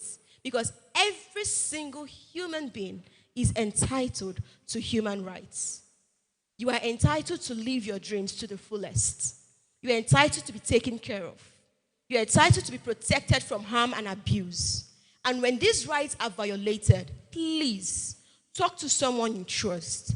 Please talk to the National Council of Women's Societies. Please talk to Amnesty International. There are agencies available for you to talk to. And we are going to work together because this year we are talking about uniting to protect your rights in order for you to grow up as responsible adults that are happy, educated, and fulfilled in our society. Thank you very much. Thank you so much. Thank you. Please, let's give her a standing ovation. Thank you so much. Thank you, thank you, thank you. Without taking much of our time again, we just have just one last presentation so that you people can go, because some parents used to pick their children from school so that they won't start looking for you. I'm calling on Mrs. Ncwsnigeria. She's going to take us on violence in social media and its negative impacts. You know we're in the technology world. So she will tell us some of the negative impacts of this small thing that we call phone. Good afternoon, everyone. I thank the NCWS president and every member for inviting me. I am Mrs. Ncwsnigeria. I teach at Federal Government College, Federal Government Science and Tech College, Orozo. Okay. We've all listened to everything that all the other facilitators have talked about. We've looked at the gender-based violence. We've looked at the VAP Act. And they've talked about human rights education.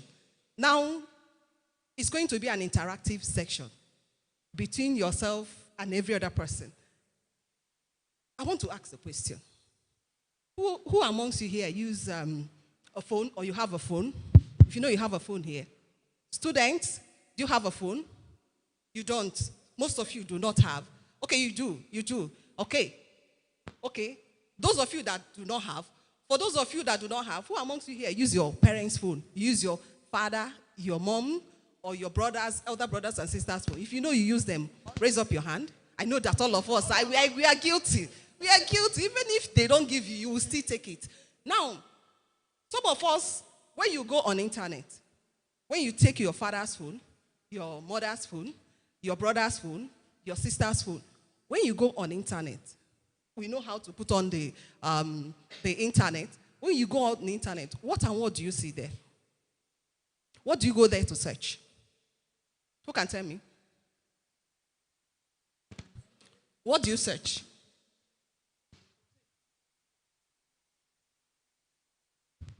Movies. Movies. Okay. That's a good one. That's a good one. Okay. What do you search? You? Information. Okay. Is it academic information? Good. Information. Eh? Latest news around the world. Okay. Music. Music. How will we know Odoyemi and not the rest? If we don't go on internet, okay? To read books. To read books. To read books. Okay. Some of us go to search for information, okay? Yeah?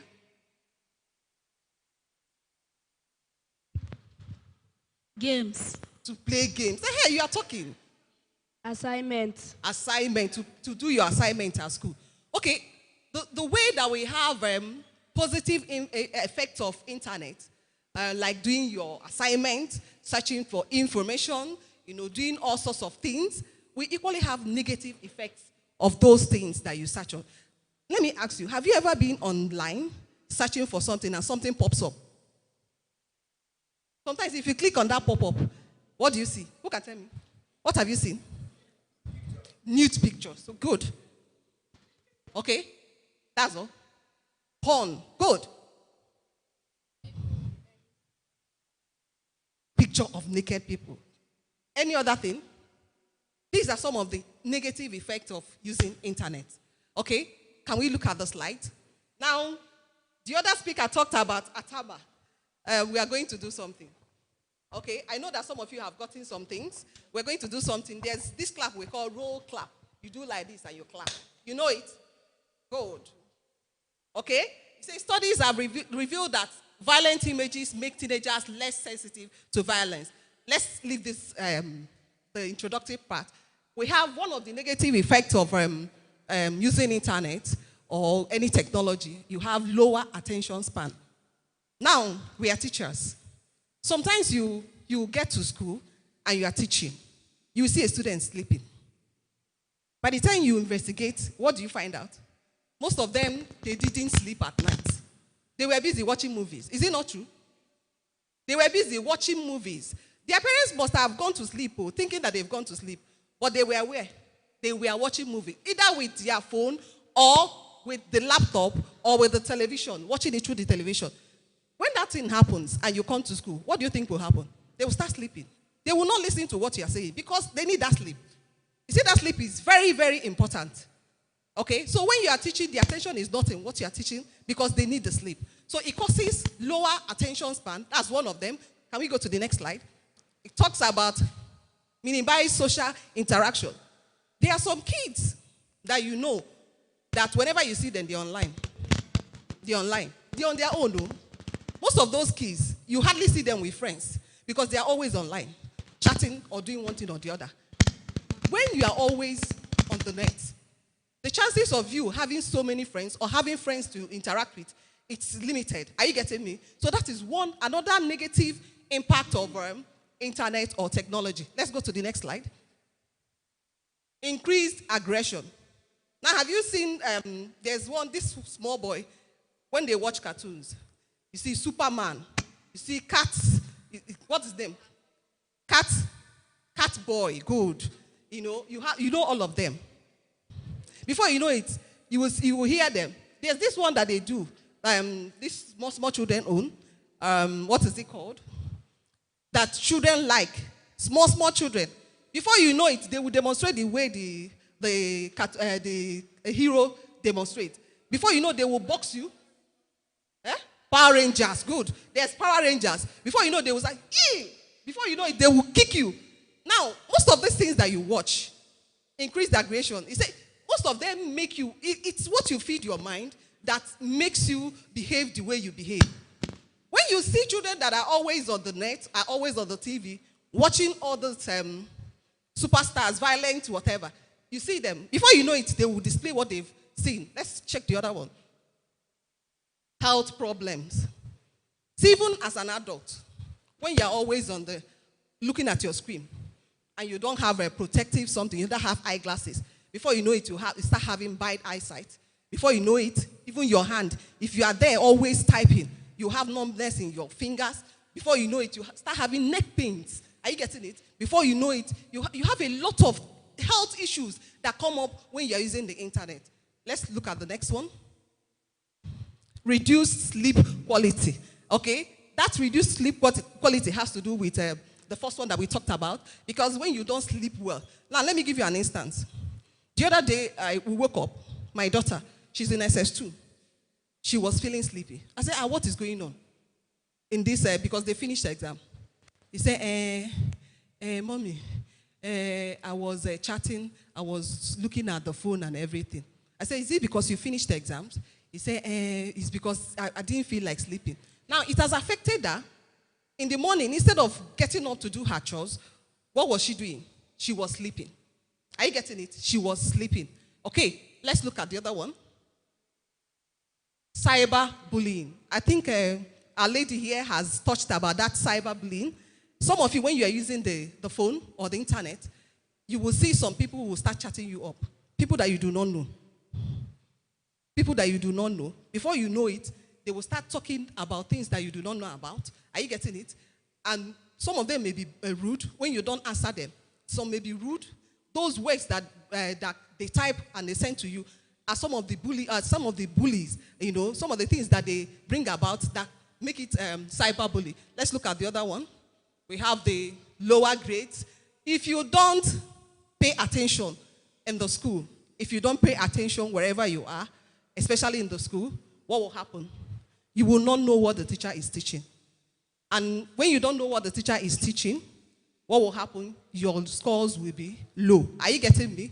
Then we have the issue of depression. Some of them, they are on the internet always, Before you know it, they start looking at things that will not even help them out. Start looking at things that, will make their mind, and they start thinking about, especially if the person has some issues, mental issues, that when you look at some of the things in the internet, you will start thinking about things. Some of them will even start being suicidal from whatever it is that they've been watching. Then you have obesity. If you see a child that is always on the internet and is always at a place, chances are that the person will be very big, because the person does not move. There's no activity. There's no physical whatever. So we've looked at all this. Now, how do we curb these things? How do we go about it? Who can tell me what you are supposed to do so that all these things will not come about? The negative effects of internet. Who can tell me? Who can tell me? Yeah. All the negative effects boils down to the parent, because the parents are supposed to impact on their children the right knowledge to go about things. Okay, boils down to parents, okay? Any other? We should minimize the way we use it, especially the phone. Minimize the way we use the phone or the internet. Reduce using the internet always. Okay, the same thing. Any other person?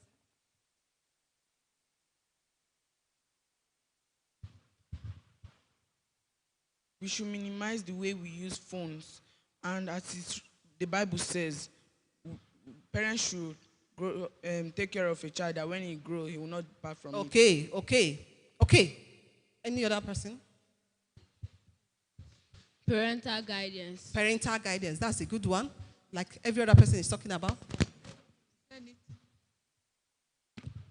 Avoid watching movies always. Okay, avoid watching movies always. Any other person? From my point of view, most of these things boil down to mindset. It's what a child wants to do that he will end up doing. So a parent is meant to impact on the child the right morals and understanding, so that when he grows old, he will not depart from it. Roll, clap. Roll. Oh yeah, roll it. Clap. Good. Now, every other person, everything you said, you are correct. Nobody, if you answer any question in my class, I will not say that you failed it. Rather, I will tell you, the way it's supposed to be. You are all correct. Now, we as parents, we cannot say don't go to internet, because what is going on, you will need to do your assignments.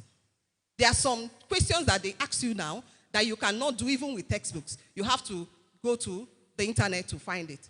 We will not say don't go to internet. But what is going to happen? Parents are supposed to guide their children. Are you getting me? Parents are supposed to guide them. Even if you are leaving them on the internet, you're supposed to monitor what they are doing. Are you getting me? Monitor what they are doing and equally teach them on the sites to go. There are so many sites. For those of you that want to watch movie, they have YouTube Kids. Of course, what they show there are things that are for kids. Are you getting me? There are so many sites that you can go to for learning. You have the U-Lesson, you have the Khan Academy, you have so many of them that you can go to for learning. Are you getting me? So it is not necessarily important for you to carry a phone, maybe your father's own, or your mom's own, or your sister or your other brother's own, to start searching for things that will not help you. Are you getting me? Remember that as we are searching, some of the things are popping up. Some nude pictures, pornographic things, they are popping up. And the way I know now, children are very curious. Some of you may not, okay, I will not watch it today. Tomorrow when you are doing it, it will pop up. Let me even see what they are showing. Are you getting me? And the way what you feed your mind on is what you display. Are you getting me? So parents should guide the children on how to use the internet and always monitor whatever it is that they are doing on the internet. That's another one. Even if your parents are not there and you are watching or you are doing your homework, something comes up, maybe somebody starts chatting you. Please, let an adult know. Let your mom know. Let your father know that as I was doing my homework, somebody chatted me up. Let them know, because they know how to control those things. Are you getting me? Now, let me give you a scenario. There was a day my daughter was doing her homework. Before you knew it, somebody chatted on the WhatsApp. I don't know what came to me. I said, you've been on this for a long time. What are you doing? And I looked at it. He said, somebody chatted. I said, who chatted you? He said, it's a friend that gave somebody a number, her number, to call and send something to her. And I took the phone from her. As I was going through it, I said, do you know this person? He said, no. Because your friend sent your number to another person, you are now chatting with the person. I said, do you know the danger in this? You don't know where the person is chatting from. You don't even know the person. That you know your friend. You know, I had to tell her, chat with the guy. Tell him that I'm not supposed to chat with you because I don't know you. She didn't do that. I took the phone from her. I chatted with the guy. And then I now blocked the guy from the phone. Now, if I was not there, nobody knows what would have happened. Are you getting me? Hello? Are we listening? Nobody knows what would have happened. Are you getting it? In as much as the internet is there for you to do your homework, for you to do your project, but you need to listen to your parents on how to use the internet. Are you getting me? Okay, do you have any question to ask me? Okay, we have a session for questions. Okay. Thank you so much for being with me and today's lecture.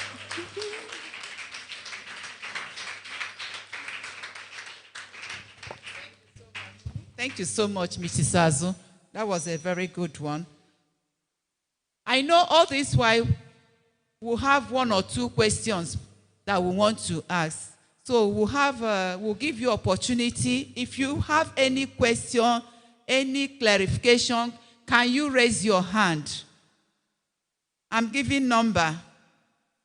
Your number 1, 2, 3, 4, 5, 6, 7, 8, 9, 10. Number 1.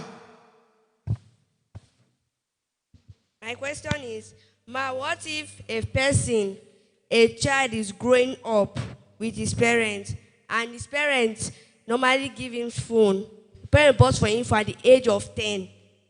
Is it possible for the child to be able to use the phone when the parent is not around, so that we get, because some of the child, they give them phone, they'll use it for either playing of games instead of using the phone to learn. Thank you very much. Okay, if you have a phone, unless you put data in the phone, a child cannot go on the internet. Are you getting me? If there's no data on the phone, the child cannot go on the internet. So it still boils down to parents. It's when you want to put data on the phone, maybe they have a homework or they have a project to do, and you'll be there to monitor what they are doing. That's when you put the data for them to actually go online. Thank you. Thank you very much. Are you cleared now? Concerning the consequences of GBV, disability, I don't understand it. The consequences of GBV. Yes. Yes. I can't remember. Gender-based violence. So you want to know the consequences of gender-based? Okay. That was a good question. Hello, are you listening now? Are you listening? When we mentioned that the consequence of GBV is disability, do you know what disability means? Huh? Good. I'll tell you a story. We responded to a survivor of GBV. This little girl was 8 years old. she had been severely raped by an adult. As a consequence of that rape, she got seriously wounded on her pelvic, and she had to undergo several surgeries. As a result of that incident, this girl cannot carry a baby to full term. So that is what we call a disability. Do you understand? Now, some other person can fall to her death or lose the use of a particular part of the body. Maybe break your leg, or break your hands, or maybe be hurt in any manner. Do you know about the use of acid baths? Have you heard about acid bath before? Some people use acid bath to perpetrate violence. Acid is pouring acid. Maybe a jealous husband, or maybe a jealous lover uses acid to throw on her friend or his friend. It will disfigure the person for life. We have had instances where they pour hot water or hot oil. There are instances where they even cut off an arm or a leg. So gender-based violence can lead to permanent disability. My daughter, are you now clear? Thank you very much.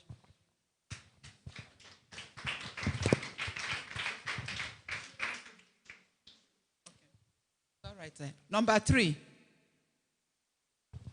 Is depression an example of economic violence?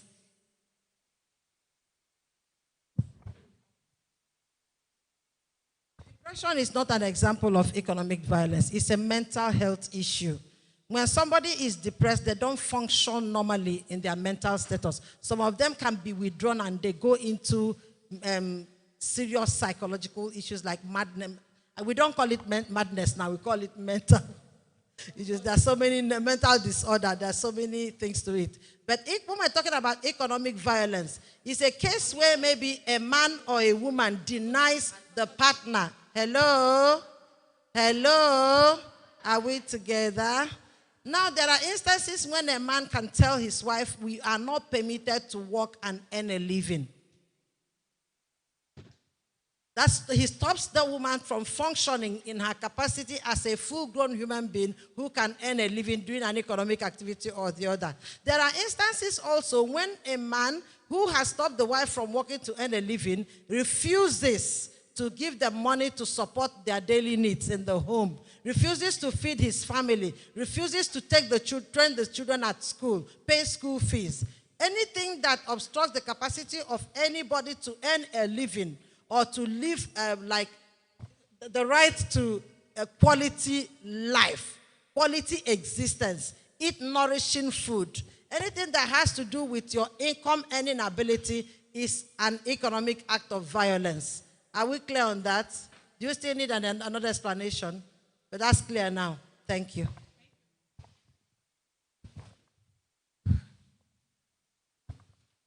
When we are giving the examples of domestic violence, we mentioned beating.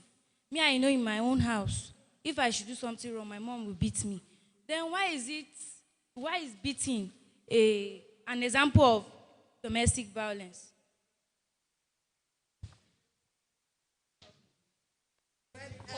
In this part of the globe, we believe in corporal punishment.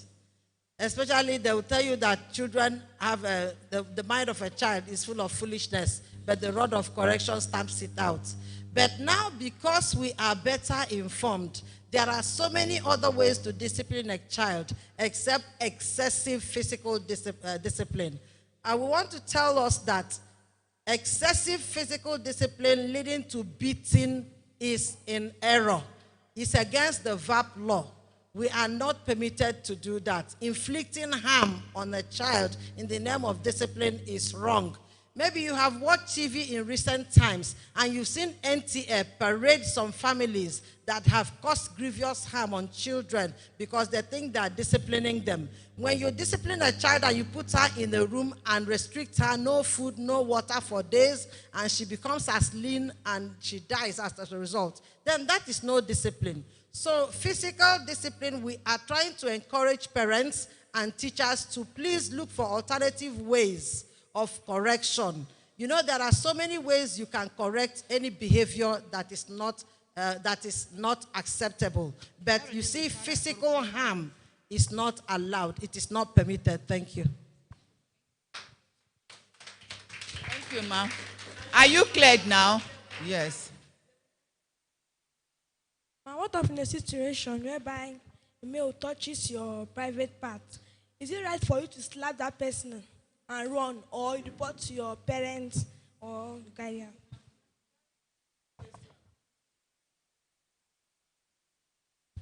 That's a write-up I gave for your teachers. It's body autonomy. And there's a song we sing, my body belongs to me. My body belongs to me. Nobody has a right to touch any part of your anatomy without your permission. It is your right to determine who touches you. And it is your right to set the boundaries to say which touch is acceptable. A handshake is a touch. Now, that's a handshake. It's a touch. It's an acceptable touch. Hello, are you looking at me here? A handshake is an acceptable touch. But a touch like this, it's not an acceptable or okay touch. And when somebody does that, go to the nearest adult and lay a complaint. We do not support violence of every sort because it is prohibited. But when somebody does that, please ensure that you make the report to the next authority who will give appropriate punishment. Don't let it slide. Like going into the market and these people in the manner of calling you to come and buy. Hey, fine girl, beautiful girl, they are touching you all over the place. It is not an okay touch. Say no, resist it. Report to your parents or the nearest person in authority. Thank you. I hope we understand that. Are we okay? Do we see any other question? Okay, ma'am. Please move this microphone. Good afternoon. My name is Mrs. Ademola from Abigla International Nursery and Primary School. We enjoy all the debates and the teaching. But I would like to know if advance is being made to a girl child, is it enough for a parent or a guardian to take it up against such by maybe reporting to an appropriate quarter for an advance? If it's being proposed to a girl child, either of 18 or maybe between 20, is it enough evidence to make a move in order for such an offense to be arrested?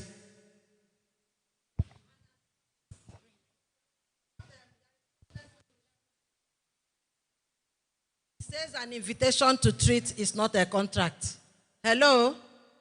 An advance is an advance. Somebody has made an advance at you. I want to be my friend. But you have specifically said that the person is above the age of 18. So the person is an adult. And there is one thing we talked about, consent. Consent. When there is consent between two adults who understand what they are getting into, it is not a cause to look for trouble. But when the person is a minor, there is no consent. So when it is that case, we can make an... But if it is an advance, you have been taught to resist, to say no. You have been taught to say no to what you do not want. That is what I said, that your safety must begin with you. You must be intentional. If you do not want the advance, say no. But when they continue to stalk you, to follow you against your will, then that becomes stalking, that becomes violence. You can now seek for remedy. Thank you. I hope, did I answer your question? Thank you very much. Thank you very much. It has been a wonderful... Let me just one more person. One person.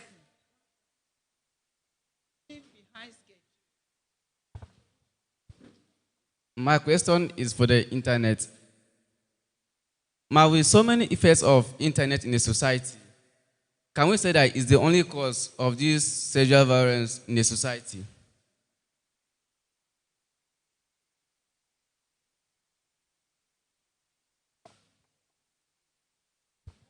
Hello? It's not the only cause of sexual violence in the society. Yes, it contributes to it, but it's not the only cause. There are so many things that can cause sexual violence in the society. Are you getting me? but internet is not the only cause. Did I answer your question? Or do you want to ask more concerning that?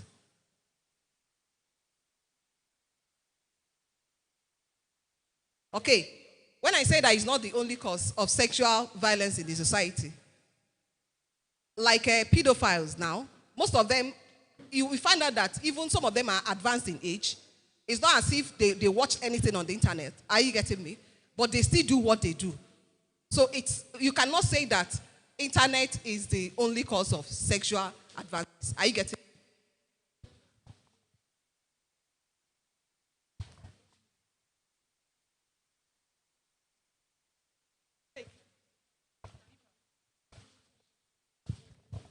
When a girl child is being pressured into dating, what should she do?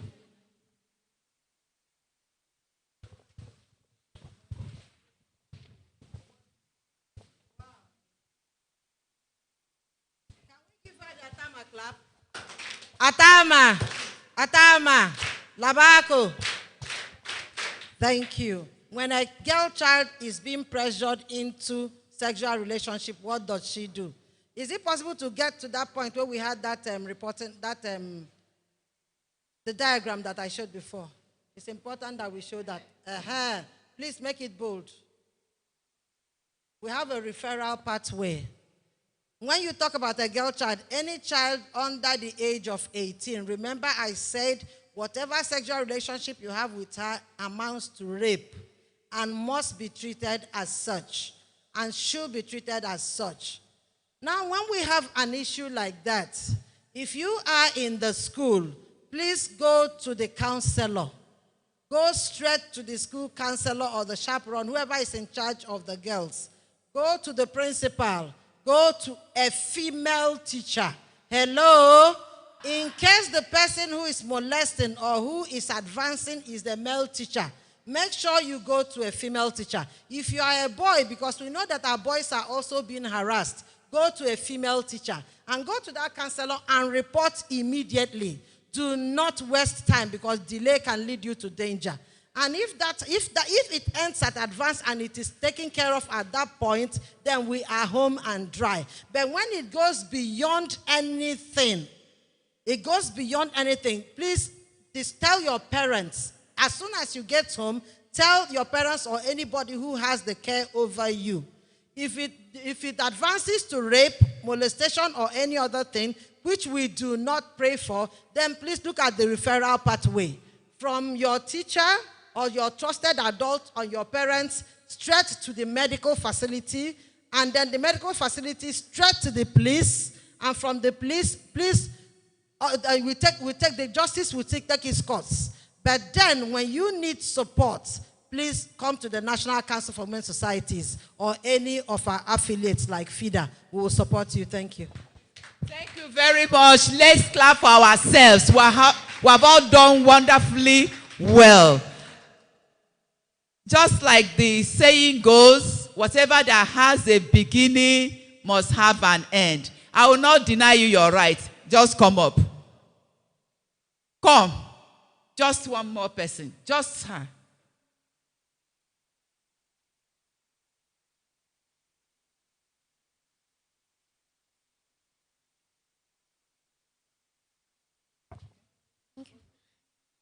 My name is Omagu Precious. My question is, how does a girl avoid peer group influence? How does a girl avoid peer influence? How does a person say no to wrong things? Do you know that every person has a conscience? For every human being that God created, there is a conscience. And that conscience gives you the right, the know the right things and the wrong.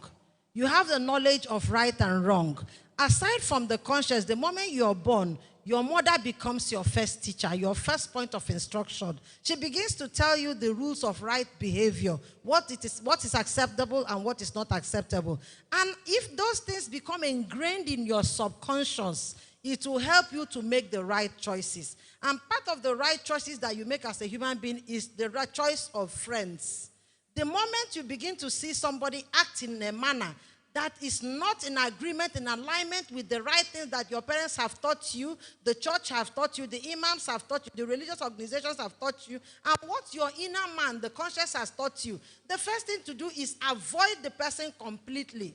Do not even befriend. They say evil communication corrupts. And my mother will always say, show me your friend and I'll tell you who you are. The moment you begin to meddle with somebody who does not share your beliefs and share all the right and wrong values, that share your values that you have, then that is not a friend. So the first thing to do is avoid, and avoid. Stay away from evil company. Thank you. Okay, to add to what she said, be comfortable with saying no. Be comfortable with saying no. They might tell you, if you say no, you're not going to be our friend again. No problem. You can survive without someone. Do you understand? Many of my primary school friends today, I can't remember where everybody is, but everybody is alive and happy. Don't let the fear of saying no make you to do things that you're not at peace with. They will laugh at me, let them laugh. They will say that I'm a Jew girl. We'll be a Jew. It's okay. They will start talking about me. Let them talk. It's okay to say no. You must not be friends with everybody. Do you understand? You must not be friends with everybody. Once you know that doing this thing it takes you away from your values, stay away from it. Be bold enough to say no and stand your ground. That no matter what they are going to threaten you with, you're still going to stand your ground. And have someone who is an elder that you're comfortable with, that you can confide in. Mommy, they say I should do this thing. Auntie, they're asking me to do this thing, and I don't want to do it. The person is going to encourage you and be a support for your decision. Thank you. Thank you very much. Thank you for all the lectures that you have given. I just want to tell her something. That when they are pressurizing you, what will you think about? What will you look at? Whatever things causes that will come out of it, how will my parents feel? What will the society feel? Will you disgrace your parents? Will you disgrace the society? You should think about that. There are a lot of little children that what will I say? They have been already abused. When even on their own, because of peer group, they are loyal to such things. You should always think back. I don't want to disgrace my parents. I don't want to disgrace my community. And I don't want to disgrace the society. You should always have that at the back of your mind. Thank you very much. Thank you so much, Ma. On that note, we have come to the end of the question and answer section. Just like the way I said before, whatever that has a beginning has an end. I will now call on Mrs. Comfort Ao, the NCWS newsletter editor, to give us a vote of thanks. Thank you, ma'am. Great Nigerian students, on behalf of the council and the National Council for the National President for National Council for Women's Society, Haji Alami Lau, I say thank you for coming. Thank you for making up time to celebrate this day with us. I want to appreciate our IPP, Hajia Ramatu Musa. She's a mother. She's our backbone.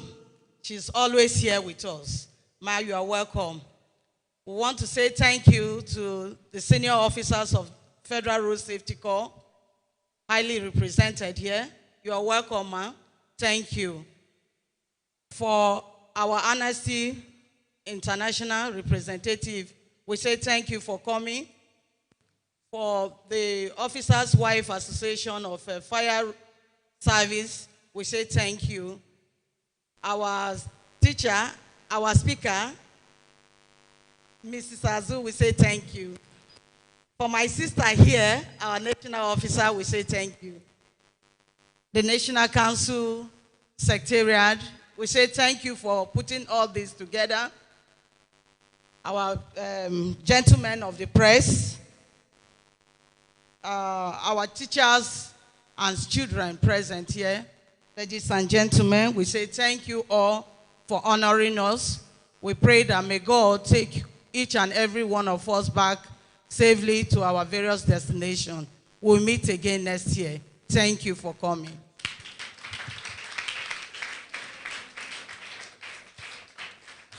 Thank you very much.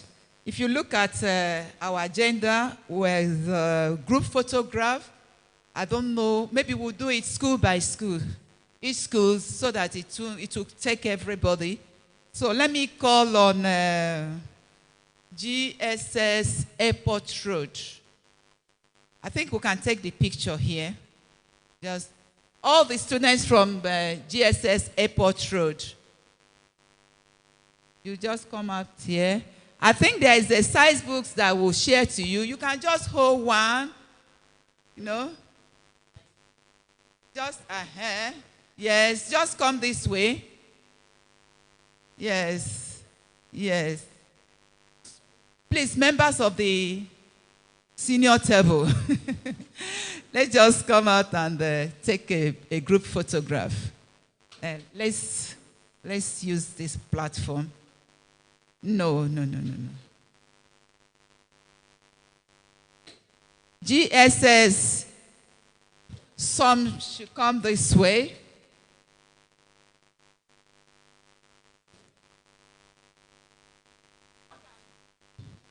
Dorcas, he has gone.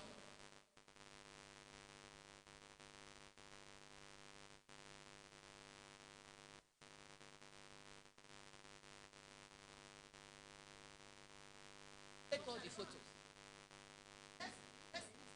Let's mix up, please.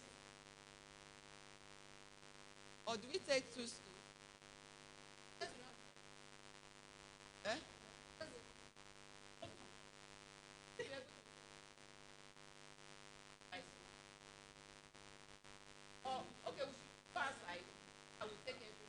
Please, sorry, let's go outside. Yes, so that all of us, you can capture everybody. Okay, please, all of us, let's go outside.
Are you there?